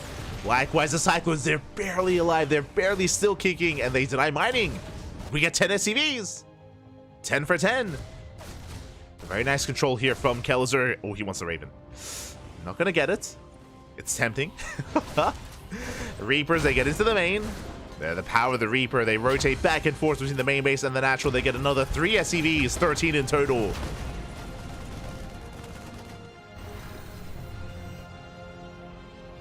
SCVs go down. Oh god, those Cyclones are so low. Do punish 2 of those Reapers. And as the dust does settle, again, it was a very, very chaotic moment. Very chaotic back and forth between Kelazur and Euthermal. And Kelazur, he's only down 1 SCV. Only down 1 worker. Again, it's thanks to that Cyclone harassment, of course, from Kelazur that he was able to fight back. Able to even up the economies. And Euthermal doesn't have the lead that he wanted. Doesn't have that lead. And the scary thing about what just happened is that, remember, Euthermal, he had committed into Reaper Hellion. That means Euthermal is down in Cyclones, he's down in Marines. But the Reapers do hit the natural once again, getting another SCV. They should be shut down. Yeah, Kelazur will chase back those Reapers. He's moving out across the map. That's the second starport for Euthermal. Euthermal following this up with a 2-base all-in. He's going for the same build that Kelazur went for in Game 1. Oh boy. So Euthermal, he likes what Kellizer did in game 1. He's going to do it himself, but he needs time. He needs time to really embrace that 2-base all-in. Meanwhile, Kellizer is already moving out. He's getting a third CC behind this. Does scan, does spot the tanks. And remember, the Marine count for Euthermal is much lower because of those earlier Reapers. And we can make use of those Marines. Dropping into the main base, going for the tank. Tank getting low. Auto turrets, they try to focus that. They get it! Full medevac falls. Very nice pickoff. We get a full medevac worth of Marines. Kellizer rotating around, but a nice spread of tanks. Yeah, Euthermal holds. Thermal does defend. And I believe Kellizer, I don't think he saw the second starports. I could be mistaken. I'm not sure he has. Yeah, he didn't get that far in. Now, behind this, Euthermal's going for a third CC. So this is not the same build. It's similar. We're still going double starport, still going mass Viking. You can see 3 Vikings being made at a time. Euthermal is going to be committed, but he is expanding behind it. He is expanding.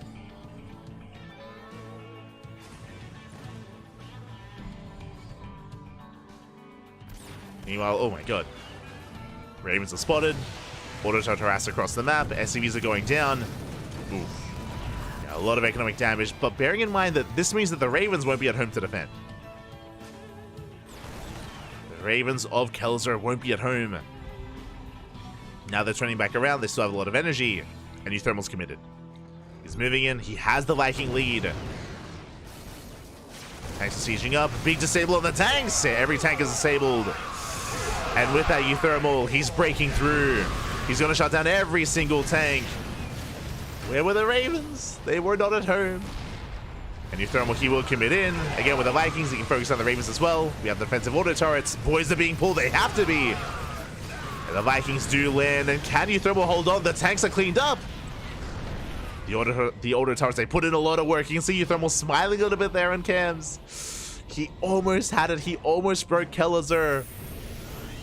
But remember, Kellizer, he already has a third CC. May have lost some workers, but he holds. Whew. Kellizer, he does hold the line. Just barely. And now we have a massive upgrade advantage for Kellizer. He's got 1-1 on the way. We've got Combat Shield Stim is done. From the side of Euthermal, the E-Base is still on the way. The E-Base, they're still on the way. He's far behind in those upgrades. Euthermal does have a Viking lead, and you can see he's going for some Viking harass. At the same time, Kellizer moving out with this double drop of Marines.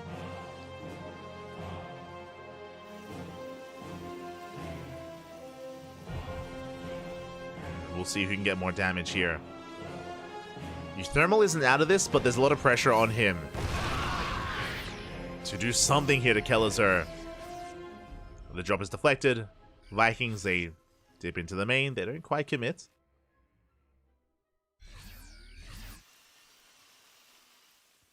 Euthermal pulling back. Behind this, getting into mass lib. Second factory, it's going to be mech. Oh boy. Euthermal, he's going to mech it up. We're going to make it happen, Papi. Let's go. Oh. Don't quite get the Raven. But again, because Euthermal has the Viking advantage, in this kind of position, Liberators do make a lot of sense. And we're just turtling up. Turrets, libs, planetaries, tanks, siege lines, you name it. Euthermal, because of his disadvantage in this game, he's going to slow the game down to a crawl. At least he's going to try to. Oh, medevacs, they do break in. Turrets are under fire, mineral line as well. Nice drop here from Kellizer. Takes down some turrets.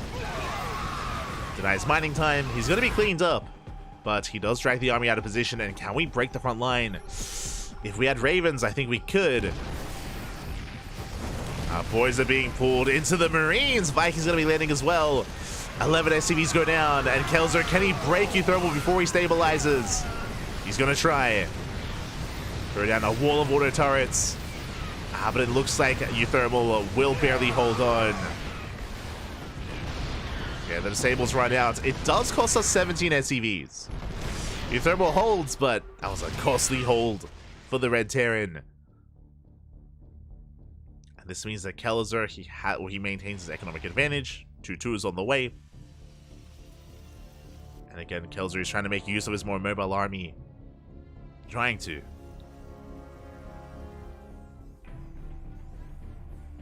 So it's on Thermal to go for drop play, to deny it and delay the 4th for as long as he can. And to mass expand.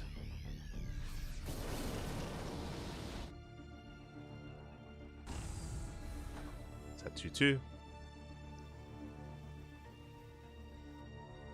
Double drop once again. Ataris have been rebuilt. This is a risky maneuver here by Kelzer. Very risky. Same time, we get some Lib harass across the map. Fusion core on the way. That should be for Liberator range. We could try to rush into BCs. BCs are viable in TBT. They're kind of like the ultra late game, like Sky Terran versus Sky Terran.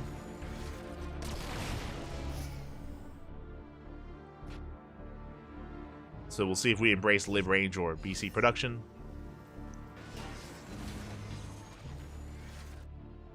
I should be Lib range. We don't really have any tech lab set up. 3rd starport's on the way.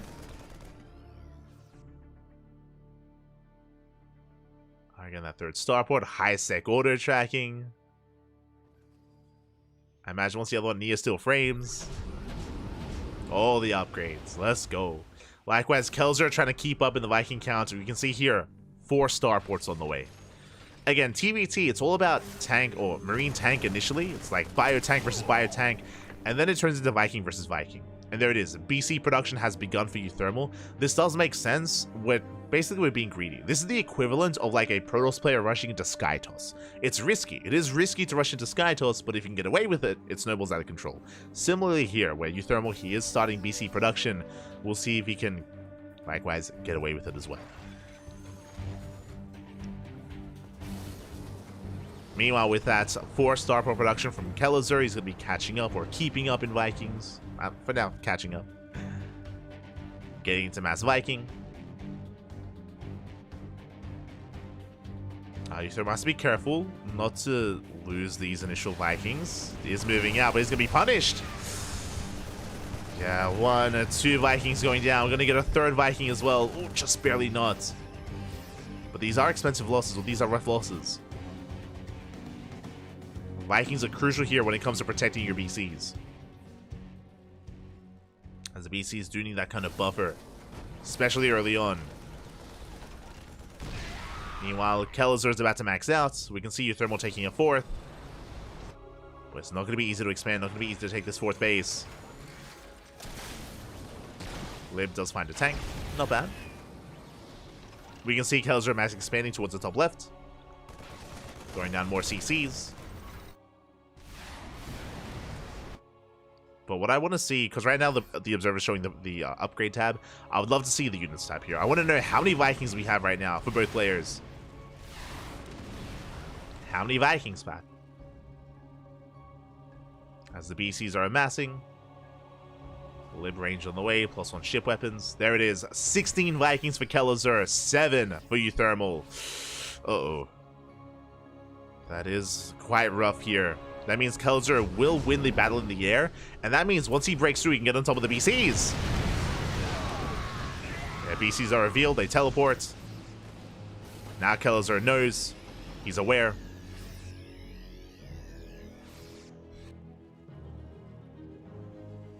Let's defend the front lines for now.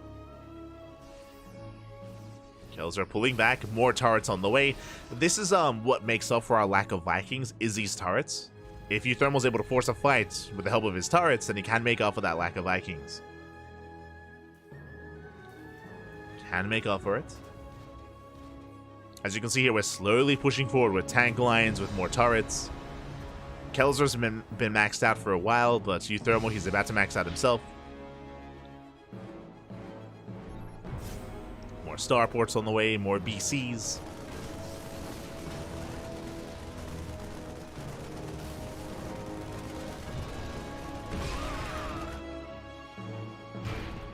That BC count is getting quite high, though. I think we're getting up to, yeah, soon to be 4, soon to be 5 BCs.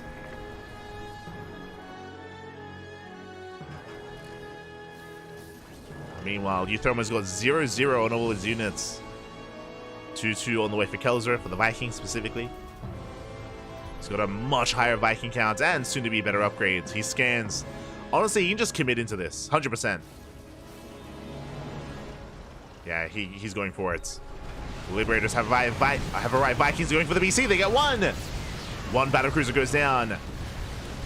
Second battlecruiser as well. And Euthermal, his air army is just being bullied back. Would you save one BC?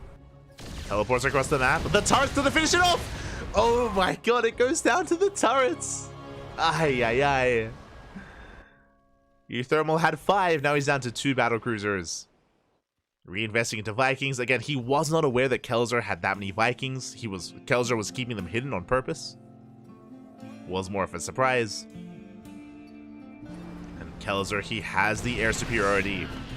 He has the air control.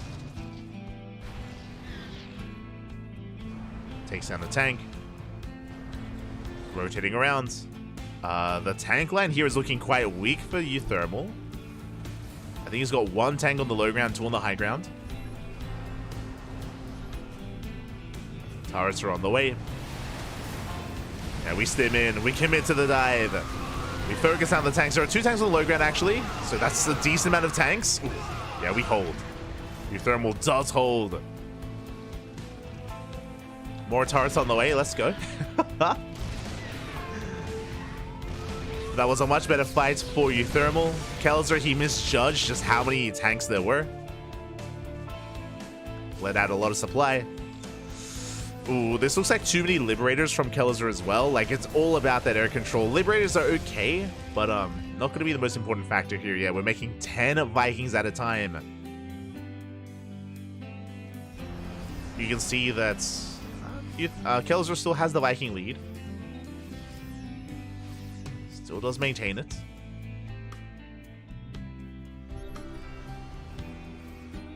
But this game should turn into Sky Terran versus Sky Terran. Like, that's the late game TVT. We should slowly, like, kind of ease off of tank production for Euthermal and bleed them off. Like Kelzer, he also threw away a lot of his bio and he's not replacing it. It's all about the Sky Terran. Likewise, turrets as well. I'm loving these turrets from Kelzer. You also see this in PvP for Phoenix Wars, where because in Phoenix Wars you're making nothing but Phoenixes, you can set up these outposts of cannons and shield batteries. Similarly here, you can set up these outposts of turrets where you can catch out to the Vikings of your opponent. You have these kind of like safe zones to pull back to kite back to even. So really smart play to Kelzer.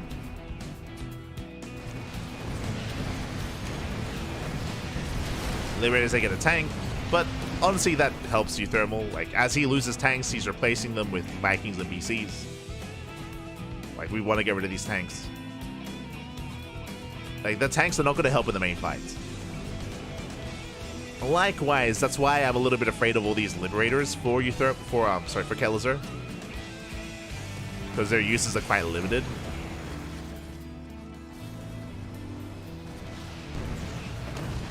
But I guess they can also support the air fight as well. They have some slash damage, you know, in air versus air.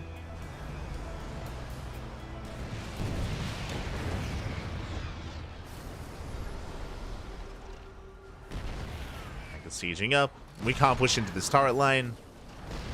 Basically, Euthermal, he's kind of drawn these lines of turrets and we cannot get past them. Same can be said though for Kelzer. And Euthermal is going to be contained. He's going to be contained. We're throwing away SCVs. Freeing up supply. And we commit! Yeah, turrets have gone down. And we do pick off 2 of those battle cruisers. Not a bad trade there for Kelzer.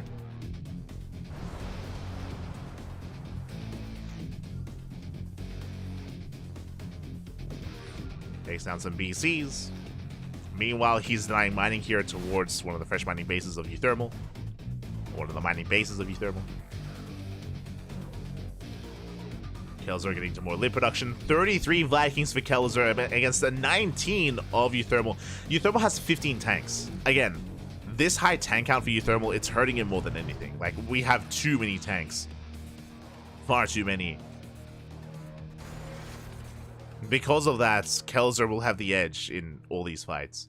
And now that we're kind of reached the critical mass of Viking, now we have Ravens. Ravens are going to be so important for both players as well. Again, that's also a part of Sky Terran. Ravens, they can disable the opposing player's tanks. They can also throw down auto turrets as well to help out with the anti-air. Anti-armor missile on the Vikings. Like, the Vikings, they're prone to stacking, so one solid missile will cover all of these Vikings. So Kelzer is one step ahead. He's one step ahead when it comes to his army composition. If we can get a missile on the Vikings, likewise, if we can disable the BCs, then Kelzer will take the fight. The only thing stopping Kelzer is the turrets. Like, because Euthermal has so many turrets, it's really hard to commit in, just because it's free damage. Like, Kelzer has no way to clean up these turrets. Oh! Army spotted. Euthermal in the midst of moving out does bring his entire army together. Tanks that will clean up some of these turrets. Okay. Making use of the tanks. Throwing down our own. You can see we're slowly breaking out with our turrets here.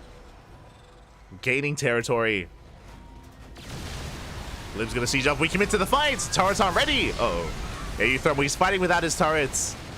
Missile turrets are not ready. We disable one of the BCs. We shut them all down. And now we can take the fight. And Kelzer is going to snowball out of control. He has a massive Viking lead. And GG gets called. Kelzer will take the 2-0. GG.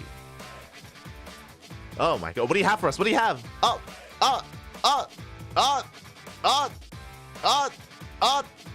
he's doing the math. He's doing...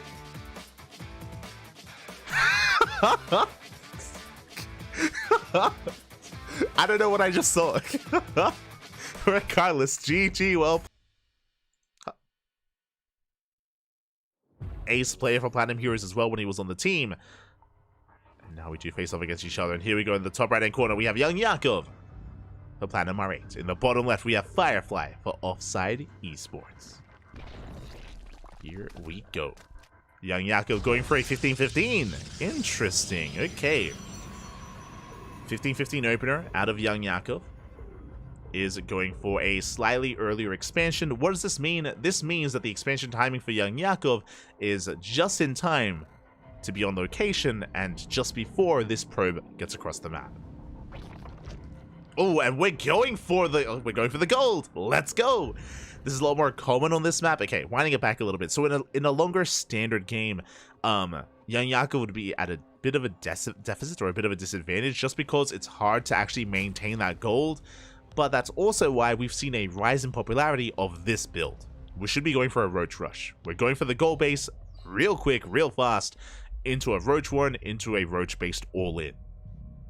So very aggressive setup here out of Young Yakov. Again, this is a lot more common on Dynasty, which is why Firefly should be quite fast to scout this. Meanwhile, we can see Young Yakov is checking the opposing goal base location. Firefly likewise will check the goal base of his opponent. Now, Young Yakov is aware that Firefly has not taken the gold. Likewise, Firefly aware of the natural base of Young Yakov. And how do we respond? How do we react? What is the plan for Firefly? Oh boy. As the pressure is going to be on Firefly to not just punish the gold, but also, oh, he's even tasing away at these drones, but punish the gold base and also survive the eventual all-in. Now, I'm making an assumption here that it's going to be a Roach-based all-in. We'll see if that's the case. We'll keep an eye on Young Yakov. As this base isn't just a gold, it also has a rich Vespene gas geyser. We can see for now Young Yakov getting into his spawning pool. His gas, of course, mining in the main. Going to be an adept opener out of Firefly. And it's interesting that Firefly has not taken his own gold. I do like this. This does favor Firefly. It means that his natural expansion is going to be safer. Especially against the opener of Young Yakov. That's a little bit more ideal. So his mineral line will be safe against the aggression of the Zerg. Adept is moving out. And we'll see what we can get done.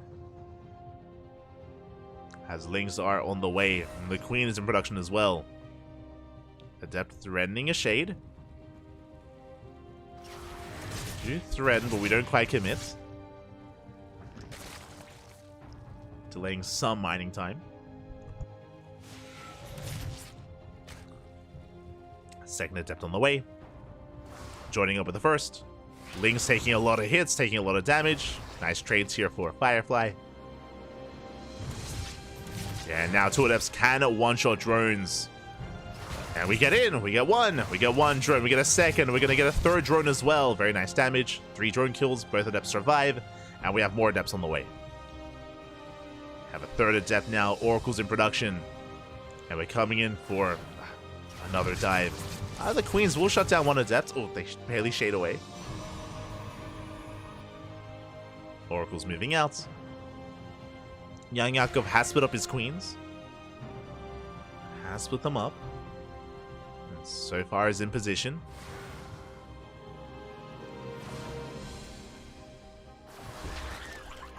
So we'll try and catch transferring workers. We do activate the pulsar beam. 1 Adept goes down. Does cost us a lot of Lings.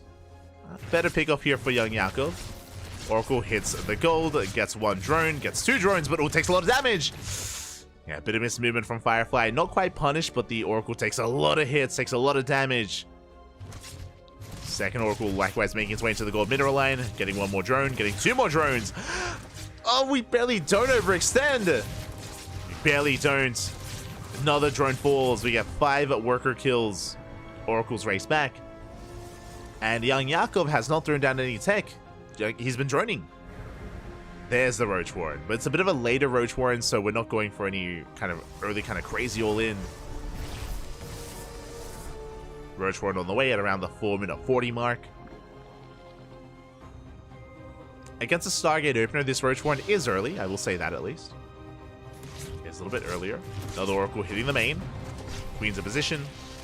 Revelation gets eyes on the Roach Warren. And Young Yakov is keeping up. Behind this, Twilight Council is finishing up. Ooh, we have a Twilight Council, we have a Forge, +1 and Blink on the way for Firefly. And you can see how efficiently he's been trading. He's got an 8 drones on 14 Lings for only 2 Adepts.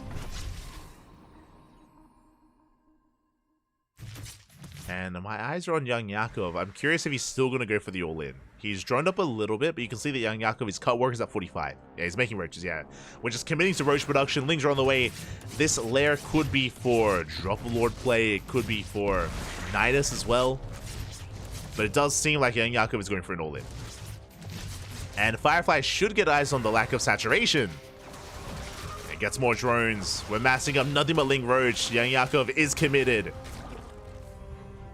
Yeah, shield batteries are on the way. Firefly, he recognizes how few drones there are.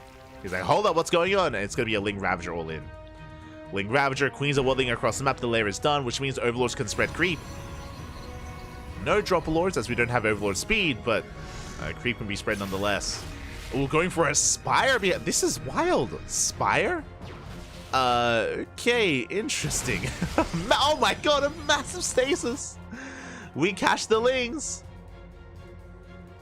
Young Yakov sending everything across the map. Again, it's all or nothing for Young Yakov, but now he's joining up. Okay, so he's joining up. He's going for the Spire. Really risky transition here from Young Yakov. We'll see if we can get away with it. Let's see, bleeds off more drones. Looks like Young Yakov recognizes that this most likely won't work. Biles, they do connect though. Very nice around. Ooh, the Biles are brutal. They shut down a lot of the Stalkers. Overcharge runs out as well as we focus on the shield battery. Boys are being pulled and Firefly will hold. It does cost him a lot of workers though. Is a 12 probes going down, but we can chase down the Ravagers, the Queens. Ooh, we can clean everything up. And I'm worried that Young Yakov doesn't really have the economy to sustain Mutas. Like the Spire, that's why the Spire is a really bold move to me, because we're still making Roaches, we're investing into Roach speed. We have the Spire, but no Mutas yet. And we can't make them. If we make Mutas, we die. Yeah, there are too many Stalkers, and we're going for a massive counterattack. So many Overlords going to be going down, and this will supply block Young Yakov.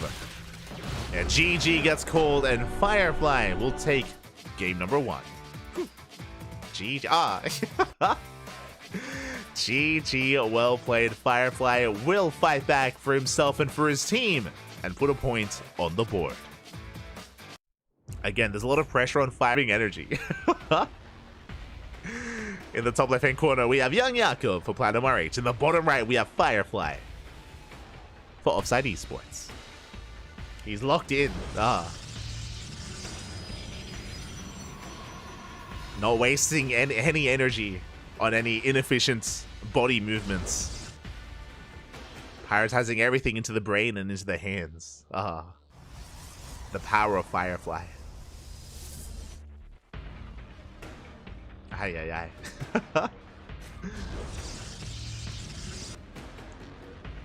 Here we go. We are getting ready for game number 2. Again, it was Young Yakov's map of choice. We'll see if we can bring it back.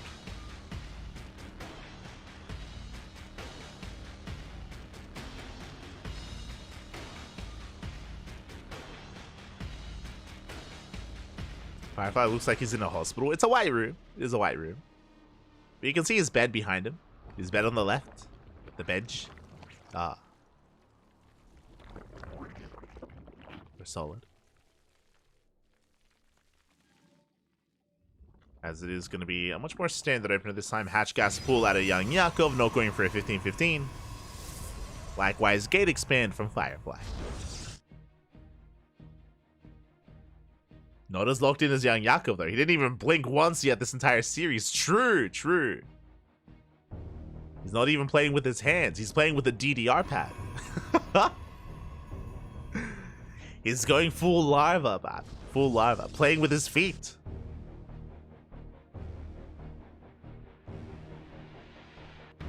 What a chat. Play like old Yakov? No. He's young adult Yakov. Young adult Yakov back.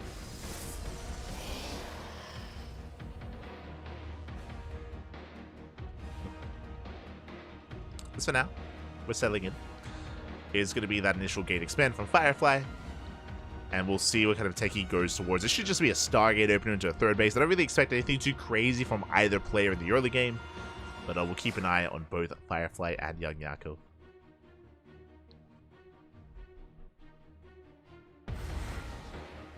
We did need that, right? We needed that eventually where, if you remember Snoot, he was like a DDR champion, right? Am I crazy? I think he played like in like Europe's Got Talent or something as well. Playing DDR.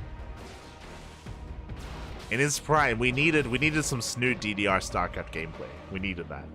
That feels bad, man. We missed our moments. We missed our opportunity. As we have the Overlord Scout into the main, Young Yakov does confirm the Stargate opener. He is fully aware.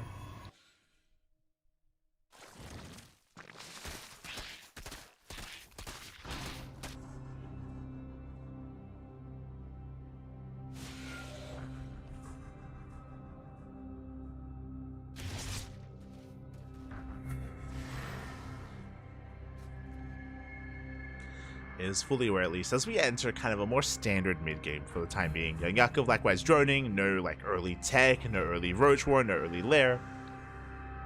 Nothing crazy like what he was going for in game number 1. Just droning up, just chilling, just chilling. And it's going to be on Young Yakov to keep up with his Queen movement to make sure that he minimizes his losses against the Oracles. Behind this, Twilight Council's on the way. This is an early Twilight Council out of Firefly. Uh-oh. You know what that means? Glaive Adepts. As a Twilight Council before the third base is even halfway done. 2 more gates on the way. No Forge. Glaives are going to be on the horizon. Now, Young Yakov is going for an early Roach Warren. The Roach Warren is going to be done in time for those Adepts. And it looks like he might want to go for his own aggression here. There's no reason to have a Roach Warren this early on if you're going up against a Stargate opener. So that is a tell. Adept Shade in, they get 2 drones, they're going to be shut down. Ooh, that is not Glaives, that is Blink. This could be for a 3-base all-in. We'll keep an eye on the gateway counts, but typically, if a Protoss player goes for Blink and doesn't go for the Forge, it leads into a 3-base, 8-gate all-in. For now, we have 4 gateways. 4 gates on the way, Lings, they move out, Lings going to be shut down. Roach Warren is done for Young Yakov, but he is not making use of that Roach Warren. So it looks like it was just a safety Roach Warren out of the Zerg player. So if it was Glaive Adepts, Young Yakov would have been ready for it, but it isn't. It is not Glaives. So the Roach Warren is a little bit of a waste here. This could have been delayed. Firefly still on 4 gates. Still no Forge. And my eyes are glued to that production tab. Show us the Gateway Explosion. As Oracles, they dip into the main. 3 drone kills, not bad. We get a 4th drone as well. Oh, a little bit greedy. We get a 5th drone, but we take a lot of damage on that Oracle. Young Yakov going for Hydras, so it's going to be Roach Hydra out of Young Yakov. Ooh, that's quite a gas-intensive unit composition. He's getting into +1 range as well. We'll see if this works out for him. We'll see if he can keep up with the aggression of Firefly. Stalker's moving out. Oh my god, going for the dive on top of the queens! Yeah, first queen does fall. Very ambitious move here from Firefly, just catching Young Yakov just before he's ready for this. We get another queen. Yeah, 2 queens go down, Oracles on home position, they take down the mineral line, drones are falling, and Young Yakov, he's caught a little bit here with his pants down, boys have to be pulled. And Firefly CranKy back. Getting another queen. It's so low, it's so close to going down. Young Yakov will defend, he does make a wave of roaches, he should be able to hold on. Reinforcements take a long time to arrive here for Firefly. And we can see that now Firefly is going for extra gateways. He's going for 3 extra gates. I believe a Forge was thrown down. A charge on the way. Firefly is getting ready for a 3-base setup. Just again, a bit of an earlier Stalker push because of the fast blink. And he did catch Young Yakov out. Didn't kill him. Did maim him. Still maintaining his position. Shaving off wings. We're getting ready for that follow-up. Even punishing some of these roaches. And this is going to be a really interesting mid-game here, where Hydra's now on the way, so it's going to be Roach Hydra out of Young Yakov. Meanwhile, Firefly is going for a very gateway-heavy composition, going Blink Stalker, Charge Lot, Immortal. No splash damage, no Disruptor, no Colossus, no Storm. So Hydras, they can do a lot in the back line. If this was an 8-gate all-in, I would have been worried for Young Yakov, but it's not. Firefly, he's expanding, he's taking a 4th base. We're working towards a later game. He did not go for that earlier, 3-base all-in.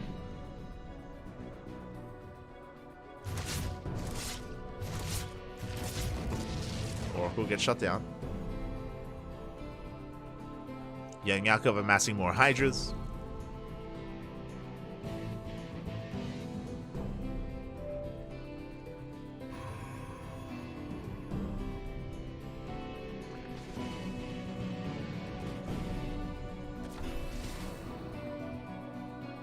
Is just going to be amassing more Hydras here. And it looks like Young Yakov is going for a max out. So Young Yakov, his cut workers at 67, that is 3-base saturation. So only 3 bases and maxing out. Very committed here at a Young Yakov. No saturation at his 4th whatsoever.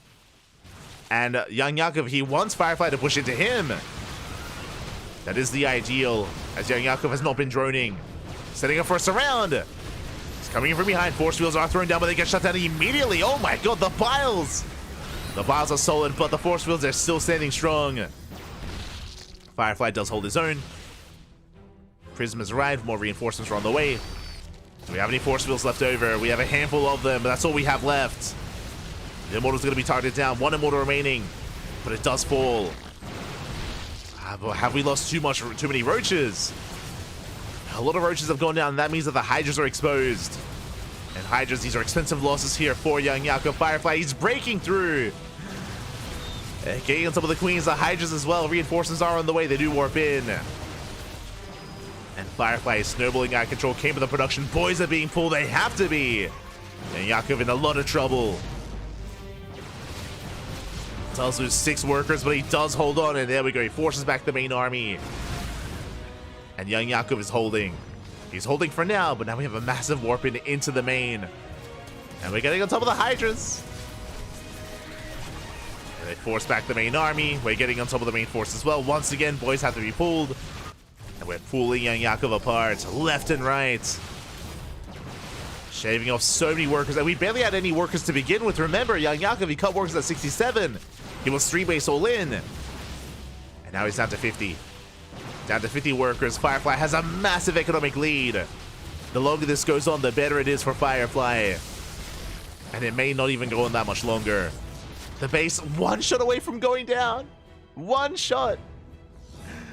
The hatchery's so low. Zella Orbit will finish. Will complete. Oh, the Hydras will shut down the prism. But the hatchery does fall. The hatchery gets cleaned up, and now Firefly is rotating over towards the southern hatchery. Zelda wreak havoc. They get another 6 drones. Catching more reinforcements, and Firefly is going for the fourth. Now the new third. Barely doesn't have enough. You can see Firefly, he does need some extra warp pins. There we go.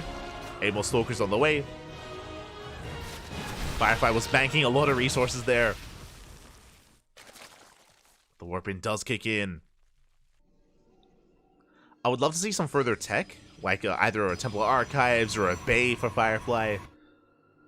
But I mean, he can still just commit to a Gateway army and still break through. The Hydra count is getting higher. Getting quite high. Lurker Den on the way. And can Young Yakov survive long enough to get into Lurker tech? It's gonna be rough. It's gonna be a rough hold. Far, nice concave. Oh, the prism! Up! The prism goes down. The Immortals as well. Massive pickup. Yeah, we sniped the prism. We sniped the Immortals. Best case scenario for Young Yakov. And now we're forcing splash damage. We have the Temple Archives on the way. That's going to be for Storm. That's going to be for Archons. The Mass Hydra is holding. We're holding, Papi. Bearing in mind, a lot of the supply for Firefly is in his economy, is in his work. So the soup does lie. Bear that in mind. That's why Firefly doesn't have enough to break Young Yakov here and now, but he's pulling him apart. Oof. Young Yakov out of position. The base! Oh, he gets dragged out of position. Not like this. The base goes down. Young Yakov down to 2 bases. Lurker Den is done, and he can catch this force. That is true, but we need more than that. We need much more than that. There it is. Storm is on the way, and that's going to be the kill move, the kill shot that Firefly needs. I mean, even without it, we're still doing well. We're still pulling Young Yakov apart. And here comes the all-in. It's all or nothing for Young Yakov. He's moving out. Some of the roaches are caught. Yeah, just a really awkward engage here for Young Yakov. Pushing up a ramp, pushing into a concave. GG gets called, and Firefly will take the 2-0, tying up the series at 2-2. GG, well played. We have a series.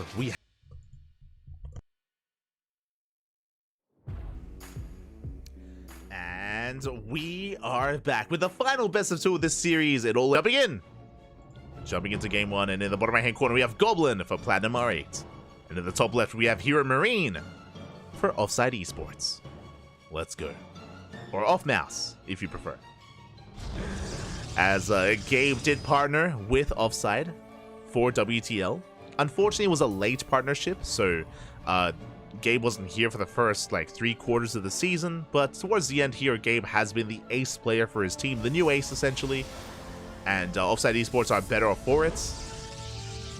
Their roster is looking quite solid, but we are nearing the end of the season here, and we'll see if Gabe can bring it back and put another point on the board for his team. When it comes to the overall standings, I believe Offside Esports cannot make it into the playoff bracket, but I believe Platinum Heroes, every win does count for them. You know, I feel like a lot is in the balance here depending on some of the results of some of these other teams. Like Platinum Heroes, they need to win this series and they have to rely on other teams losing their own matches as well. So it's still up in the air. Their tournament placing and standings are still in the balance. Boy. For now, it's going to be an economic opener out of Gabe. It's going to be a Rax Expand. Oh, sorry, my apologies. Double gas opener. I was looking at the wrong player. It's going to be a double gas opener out of Hero Marine, which means we're going for a faster factory. We're going for a delayed CC. So a bit of a more tech-heavy, aggressive start from Gabe. As the factory is on the way, the Probe Scout does confirm the factory timing, and the second gas as well. So Goblin is aware. Back at home, just a gate expand, or gate cyber expand at a Goblin. Probe is shut down. And Gabe has options. This could be for a Widowmine drop, this could be for a Cyclone drop, could be for early Banshee, could be for a tank drop as well. There's a lot of different builds that can, of course, branch out from Double Gas. We'll see what it's going to be. Meanwhile, Goblin going for a Stargate opener. I mean, Goblin is Roddy's firstborn, true. Is Roddy's firstborn, and as a result, he has to make Phoenixes. Not just contractually, but, you know, it's just in him to do that. So going to be a Stargate opener. This should be for Phoenixes, for map control, to embrace a longer game. Maybe even into Phoenix Colossus. Meanwhile, Gabe is going for his 1-1-1 setup. Starport is on the way. CC on the high ground as well. Really safe play out of Gabe to go for the CC on the high ground. Reaper should be shut down. And is cleaned up. And I believe the Reaper did not scout the tech,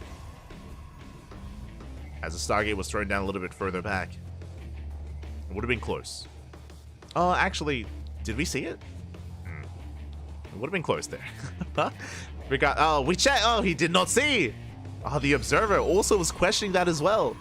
So Gabe is not aware of the tech of choice, whether it's Blink or a Stargate. Gabe is in the dark.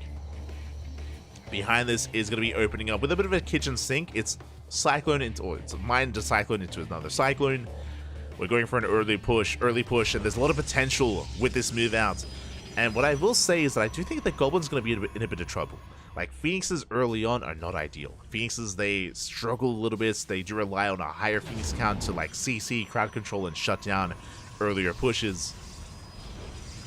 We'll see what Gabe can get done. As we're moving out with Cyclones, Widowmines, and Vanilla Marines. Oh boy.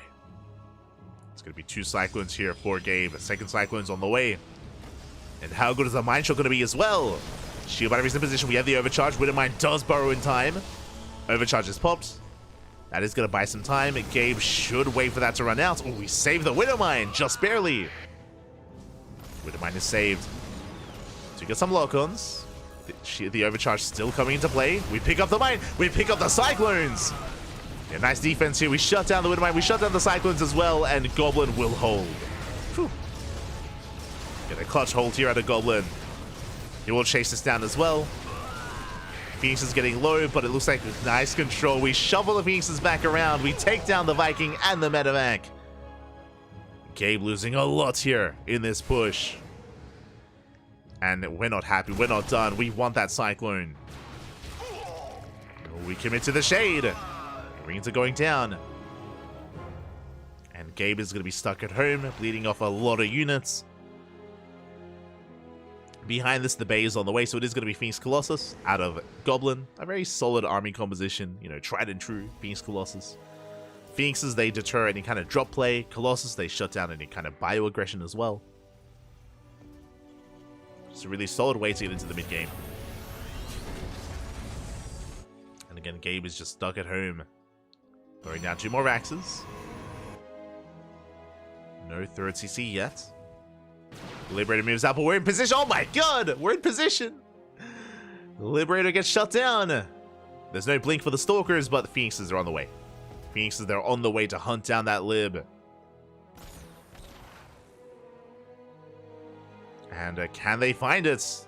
They barely do spot it. Yeah, Gabe is racing back. But yeah, he's going to be shut down. We clean up the Liberator. So far, Goblin in a very, very nice position. Taking his third base, starting up his Colossus production. Extra gates are on the way to reinforce.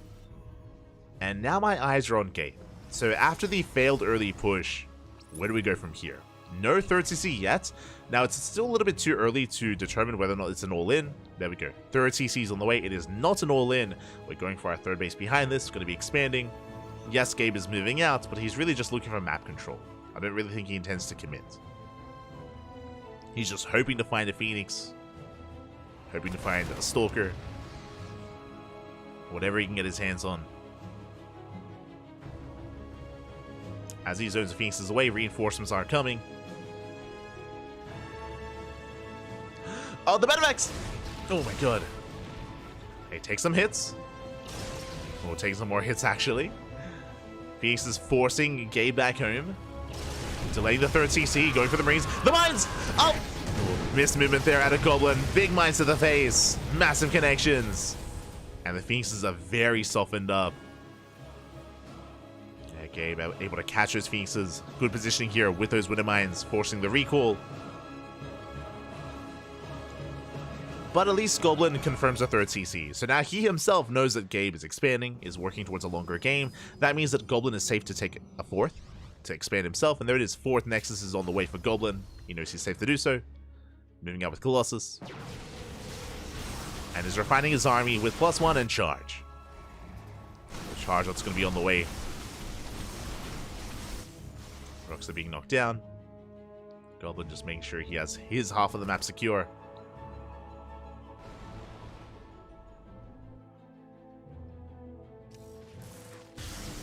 Just looking to secure himself.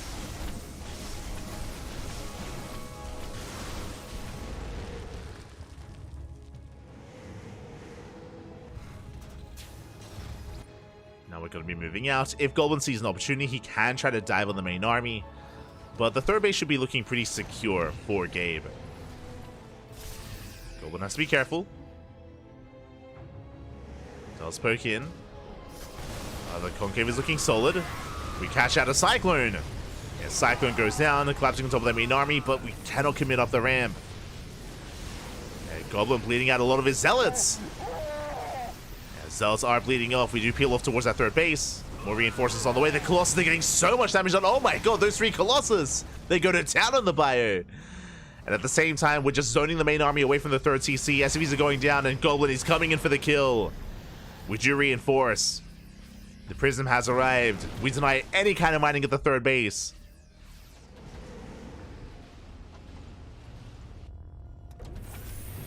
And Gabe, he's under a lot of pressure.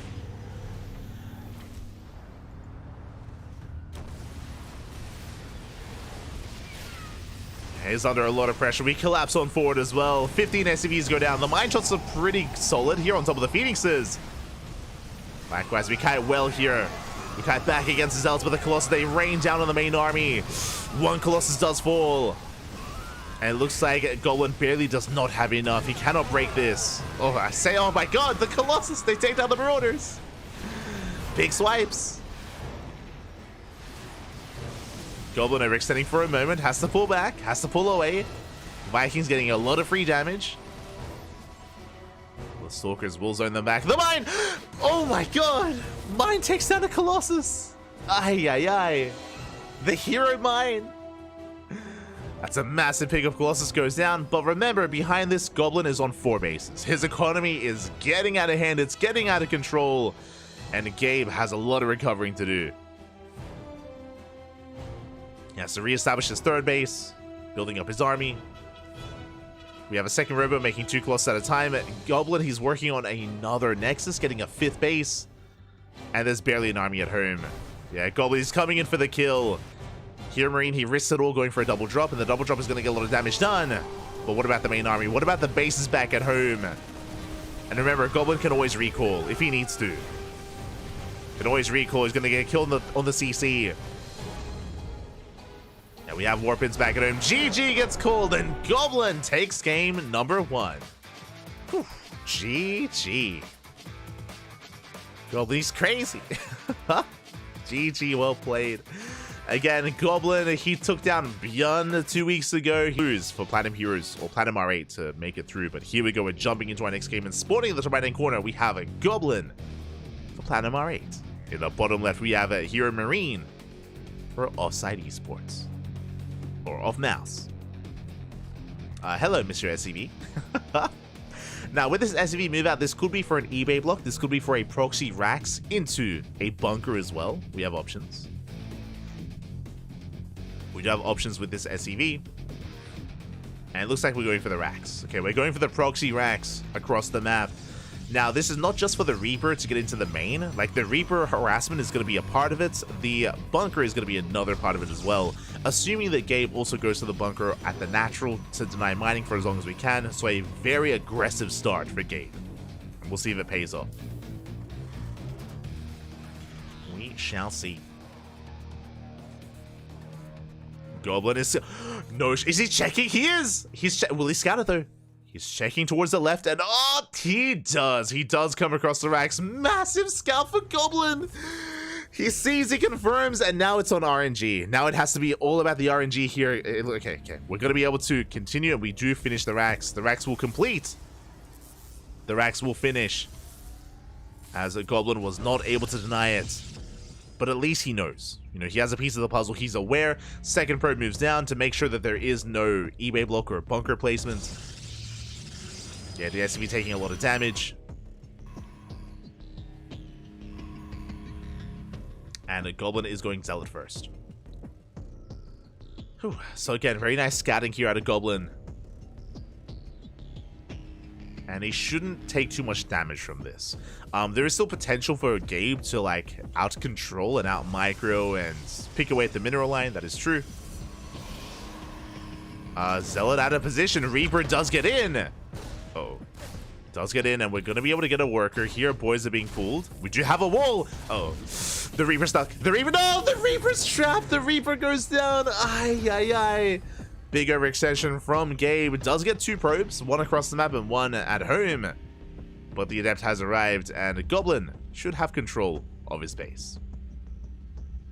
So again, just really nice SimCity out of Goblin to be able to create that wall and to catch out that Reaper to lock it down.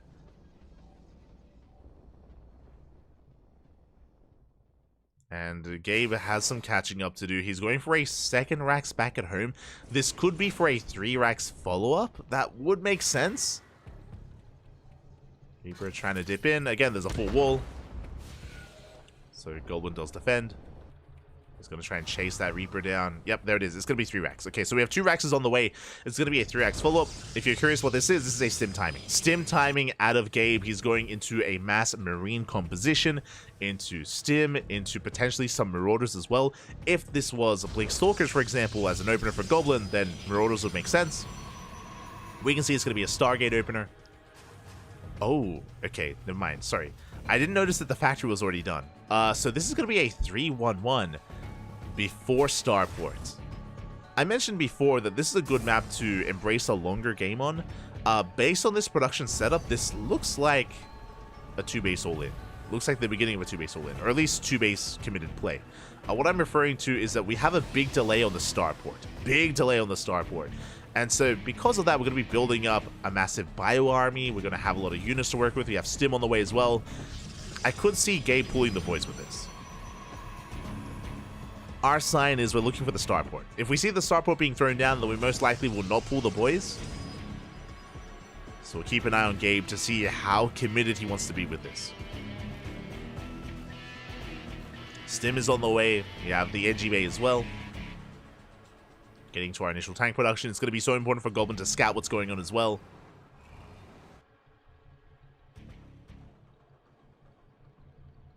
His moving out is going to be denied the scout into the main. Cyclone's reposition. Bold move going for the pylon. Going to be able to harass across, or reinforce across the map. Getting an SCV. But Goblin has not seen the production. He has not seen the production, not yet. It's going to be interesting. Okay. Stargate opener into 4-gate blink. Interesting. I do kind of like this. So against a 3-1 setup like this, Blink Stalkers are ideal. But the problem is, because it was a Stargate opener, Blink is delayed. Blink is delayed, which means it's going to be a little bit more difficult to slow this push down. We need Blink as quickly as possible. Goblin reinforcing. Here comes the move out of Gabe. No Starport. Do we pull the boys? And we are moving out. Goblin getting caught. Forced to cancel. Okay, we're not pulling the boys with this. We have a Starport on the way. So Gabe is working towards a longer game, but this is still a very committed move out here by Gabe. I say Gabe's working on a longer game. He should be working on a third CC behind this as well. Now very committed though. Stim is done. He's holding onto the stim. Doesn't want to waste it. Doesn't want to waste that stim. We bleed off a Stalker. Blink is still not done. And Blink is just about to finish. Shield battery's going to go down. And Gabe, he even depowers the Twilight Council. Thankfully, Blink does complete. But we're getting on top of the base. The boys, they have to be pulled. Can we lift up the tanks? We can. Oh, but alas, they're going to focus on the Phoenixes, and we're going to clean up the ground army. GG gets called, and Gabe is successful with his push, breaks Goblin, and will tie up the series. Whew. GG. GG, well played. Again, a very aggressive move out. That's the biggest thing I was concerned about for Goblin was his Blink timing. Again, to go for a Stargate first and then to deviate towards Blink, that was a risky move out of Goblin, who was caught with his pants down just before he was ready. And Gabe did commit to his push with Stim, with our tanks, did break Goblin, and that means we're going to the ace match. Let's go. It all ends here. It all ends in Game 7. And the question becomes, who's the ace player? Who is the ace? I feel okay. We're gonna be loading into Post Youth. The map is predetermined. We're loading into Post Youth. Gabe feels like the obvious pick. I mean, it comes down to how Gabe feels about Post Youth. The other option would be Firefly. Firefly would make a lot of sense, especially if Gabe is tilted. So it depends. Like if Hero Marine feels good, then he's gonna be coming out. If he's feeling a little bit off, then he may pass the torch to Firefly. As Firefly would not be a bad option. When it comes to Platinum R8, I think it has to be Goblin. Regardless of if they think it's Gabe or if they think it's Firefly, I feel like Goblin makes the most sense. One moment though, as we are paying out those predictions. I got you. Predictions are getting paid out. No one went 1-1. You're all crazy. Oh my god. Shaking my head. But we had people going 2-0 for Goblin or 2-0 for Hero Marine. 0 people predicted 1-1. Aye, aye, aye. All right, well, here we go. Here we go. We're getting ready for the ace match, and predictions will soon be open once we get our ace players ready. For now, TBD versus TBD. Bam. All right, here we go. So is it going to be Firefly or Gabe? Is it going to be Goblin, or the other option would be Kellizer, if Kellizer is feeling strong, if he's feeling good. But I think at the moment I do rate Goblin a little bit higher than Kellizer. I do think I rate Goblin higher. So I feel like it's going to be Goblin, but we'll see. We'll see. The house gets all those points. It does, it does. The pond, Bobby, the pond. It takes all the points. Ah. Here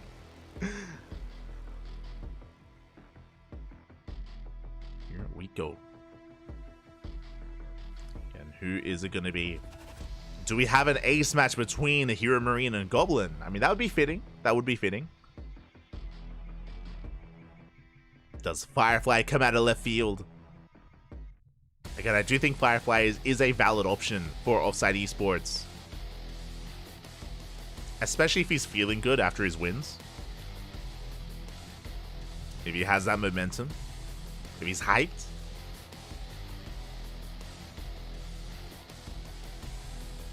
We go.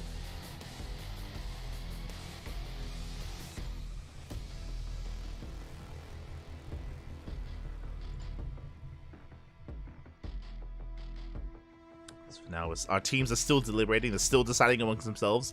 We might go on a short break here until we have our ace players. We're just lying in wait. Both teams, they have a little bit of time to themselves to pick their players as well. So we'll give them that time, of course. Give them that time. And yeah, we are headed for that break. See you soon. See you soon.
we have our pick. Okay, out of left field. It is not going to be a rematch between Goblin and Hero Marine.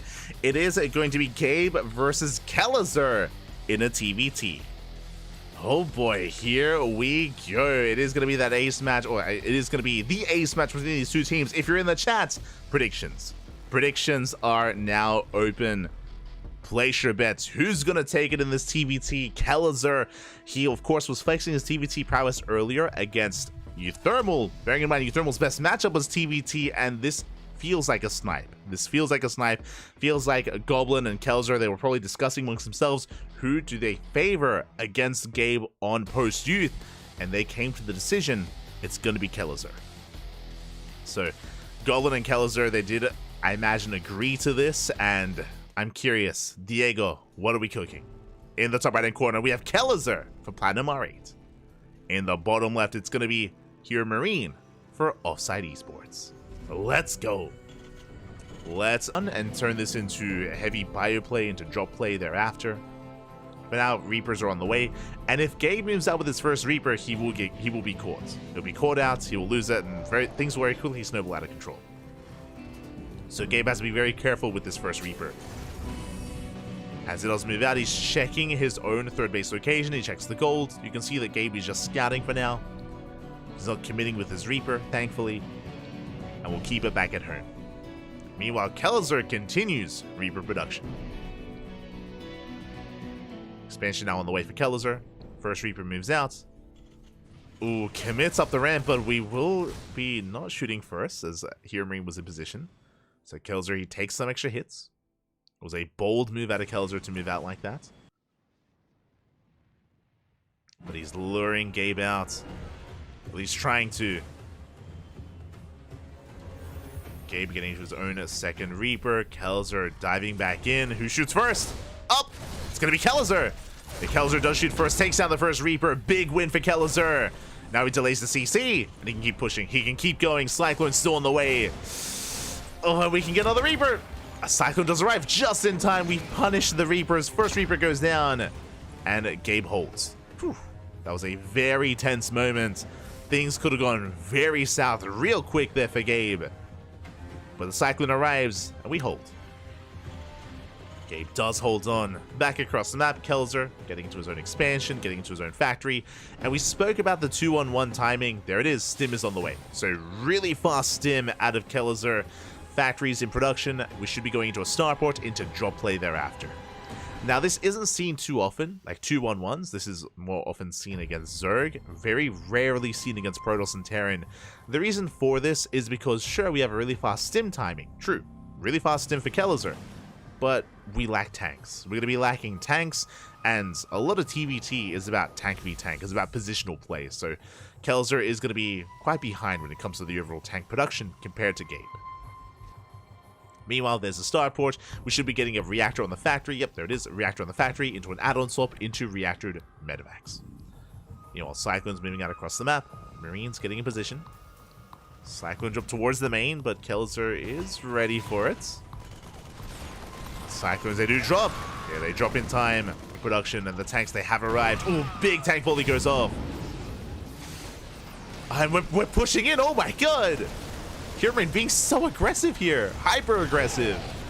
Tank is sieged up, and can we deny combat shields? It's going to be close. Boys are being pulled. SCVs are going down. Another disable on the tank. These vanilla Marines from Hero Marine, they're pushing in, and it looks like we will not deny combat shields. Does finish, but we take down the racks. We take down the tank as well. Very clutch.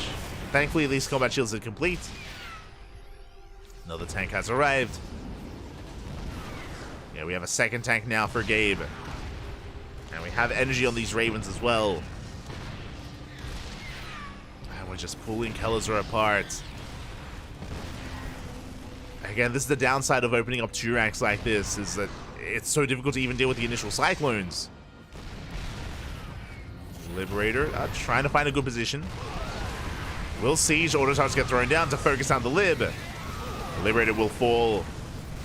We break through, we get on top of the tank as well. Kellizer going for the dive. Going for the drop, and it looks like he should finally clean this up. It will take down both tanks. So Kelzer's holding. But he lost so much here. He lost Raxes, SCVs, his third base was delayed. He lost tanks. And Gabe back at home, he has a massive lead. He's up in workers, he's taking his third base as well as we speak. Getting to his own bio upgrades as well. The pressure is on Kelzer. Pressure is on. And again, Gabe just had a really solid response to punishing this 2-1-1. That timing that Kelzer wanted to go for, it's not really there anymore. It's no longer there. Sensor tower being thrown down just to make sure we can keep up with drop play. That's really the one advantage that Kelzer has is, you know, his stim and combat shields on the Marines. Cannot push up the ramp. Gabe is ready. Gabe maintaining his economic advantage. And soon Gabe is going to be able to catch up with those upgrades.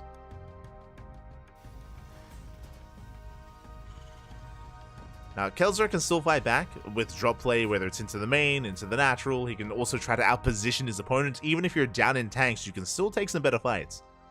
It is possible, but it's on Kelzer. It's on Kelzer to make that happen. Rotating on the right-hand side. Oh, we have Vikings ready for drop play. Sensor tower finishing up as well. Gabe, I mean, he knows he's ahead, so he's just securing himself. Turtling up. Making sure he's ready for any kind of drops. For any attempted comeback here from Kelzer. Going for his own triple drop towards the left-hand side. This is a scary moment. Like, right now, there's a lot of pressure on Diego, on Kelzer, to go for drop play. So he's active. He's active with these drops, active with these Marines. That means that he has very little at home to defend. Does catch the Cyclones, not bad. Cyclones go down. So it was a risky move for Gabe to go for this drop, but it's going to pay off. We're getting on top of the tank. We do have some reinforcements, thankfully. Tank goes down. SCVs as well. Oh my, we got so many SCVs. Yeah, 15 SCVs go down. We clean up the bio. We're going for the Liberator as well, and we will barely not get it. Liberator does survive, but it costs us 15 SCVs, a massive amount of economic damage. Gabe crippling the economy. Kelzer looking for those medevacs, hunting for them. And he might be able to catch them as well. It's going to be close. Up! Up! He catches them. Gets two. Nicely done. Let's catch both medevacs. But Gabe still has a supply lead, and he's moving out. Is moving out. He's got tanks, he's got Marines, he's got Ravens, a massive anti-armor missile as well. The missile does connect. And Kelzer has to back off. Now, the defender's advantage on post-youth is quite powerful. There's a lot of ramps. But we're trying to keep up with the movement of Gabe. Kelzer going for a counterattack instead of catching reinforcements. But Gabe, he gets up the ramp. We disable the tank. We go for the CC, and Kelzer is going for a base trade. It's his only chance. He's going for a massive counterattack. We'll also bring down the third CC. At the same time, Gabe pushing up the ramp, pushing towards the main. Liberator getting a lot of damage done, but we break in, and we're getting on top of the production. When it comes to the base trade, Gabe, he's already in the main base. GG gets called, and Hero Marine will win it all here for Offside Esports. GG. Whew. GG, well played again. It was a brutal start for Kelzer. I mean, a shout out to Platinum R8. They made it all the way to the ace match. It was a very, very intense back and forth. Went all the way to game 7. Was not an easy one to call at all. But when it came to the openers, it was just a rough start. It was just a rough start there for Kelzer. The initial 2 racks wasn't ideal with there was no proxy. He tried to turn that into a 2-1-1, but Gabe was so quick to scout it and to punish it. He was just all over Kelzer, abusing him, abusing the fact that he had no cyclones of his own. He had very little maneuverability with his Marines, and things very quickly escalated out of control. GG, well played. Gabe does take the win, and that is the end of tonight's broadcast. Tomorrow, we're going to be back with more World Team League. It's going to be Twisted Fairy versus Mystery All Gamers, and Psystorm Gaming, or Psystorm Na'Vi, versus Weibo Gaming. Oh boy. We have more matches coming up. And yeah, with that, hope you all enjoyed yourselves. Hope you all had a great time. Again, this is the final round of World Team League. The final round. After this, playoffs. Playoffs are coming up ahead of us as well. I believe there's going to be a bit of a break in between the round robin stage and the playoffs. So we have a couple of weeks off for that. But we'll be embracing the playoffs in the coming weeks towards the tail end of the month. Look forward to it. Do look forward to it there. GG, well played. But again, we're going to be back tomorrow, not just with Day 2 of World Team League, but also with the KSL. The Korean StarCraft League is going to be taking place tomorrow in less than 24 hours. It is right around the corner. Let me just double check the times here. And yes, it is going to be in 12 hours. In 12 hours time, we're going to be live here on the channel with the Korean StarCraft League. So if you want to tune into some Korean on Korean action, or even Korean on American action, then we got you covered. What do I mean by that? Well, if you're maybe a little bit less aware of what's happening when it comes to some of the foreign players and what's happening in Korea, then maybe you wouldn't be fully familiar. But Clem, Estrella, Trigger, and Future, the 4 NA boys. Clem has been adopted. He's being influenced quite heavily by the other NA players. They're all living together in Korea. They're all living together. They got an Airbnb, and they're all in Korea to practice, to improve, and to get ready for the Esports World Cup. They've been there for 2 weeks, I think for 2 weeks now, and they've been improving. They've been improving a lot, and it shows. It definitely shows in their online tournament performances. And because they're in Korea, they've been playing very consistently in Kung Fu Cup, ESL Asia, and in the Korean StarCraft League as well. So they have been very active in those Korean weeklies and have been getting better and better results. So it's really cool to see their rate of improvement while they're in Korea and while they're preparing for the World Championship, for the Esports World Cup. So keep an eye on the 4 of them. Of course, only Estrella and Clem will be a part of the Esports World Cup, but Trigger and Future are basically allowing themselves to be practice partners. Their practice partners are also improving. They're also helping Estrella and Clem improve as well. They're committed. They are committed to the improvement of Estrella and Clem. So it's really cool to see. They also allow for a better practice environment as well. So that is currently occurring over in Korea, and they're going to be there tomorrow or in 12 hours in the KSL. Look forward to it. Do look forward to it.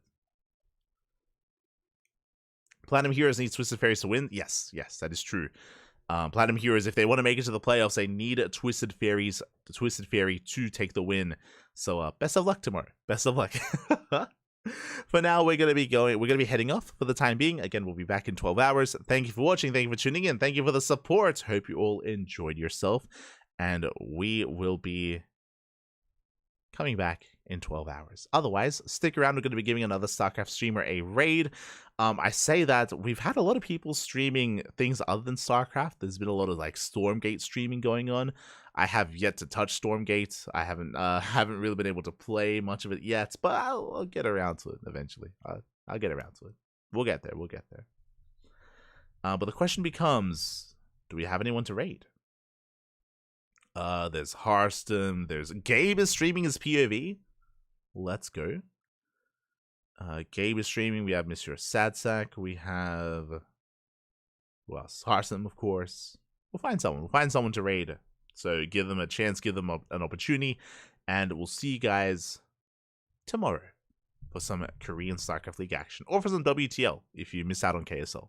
We'll be there for WTL as well.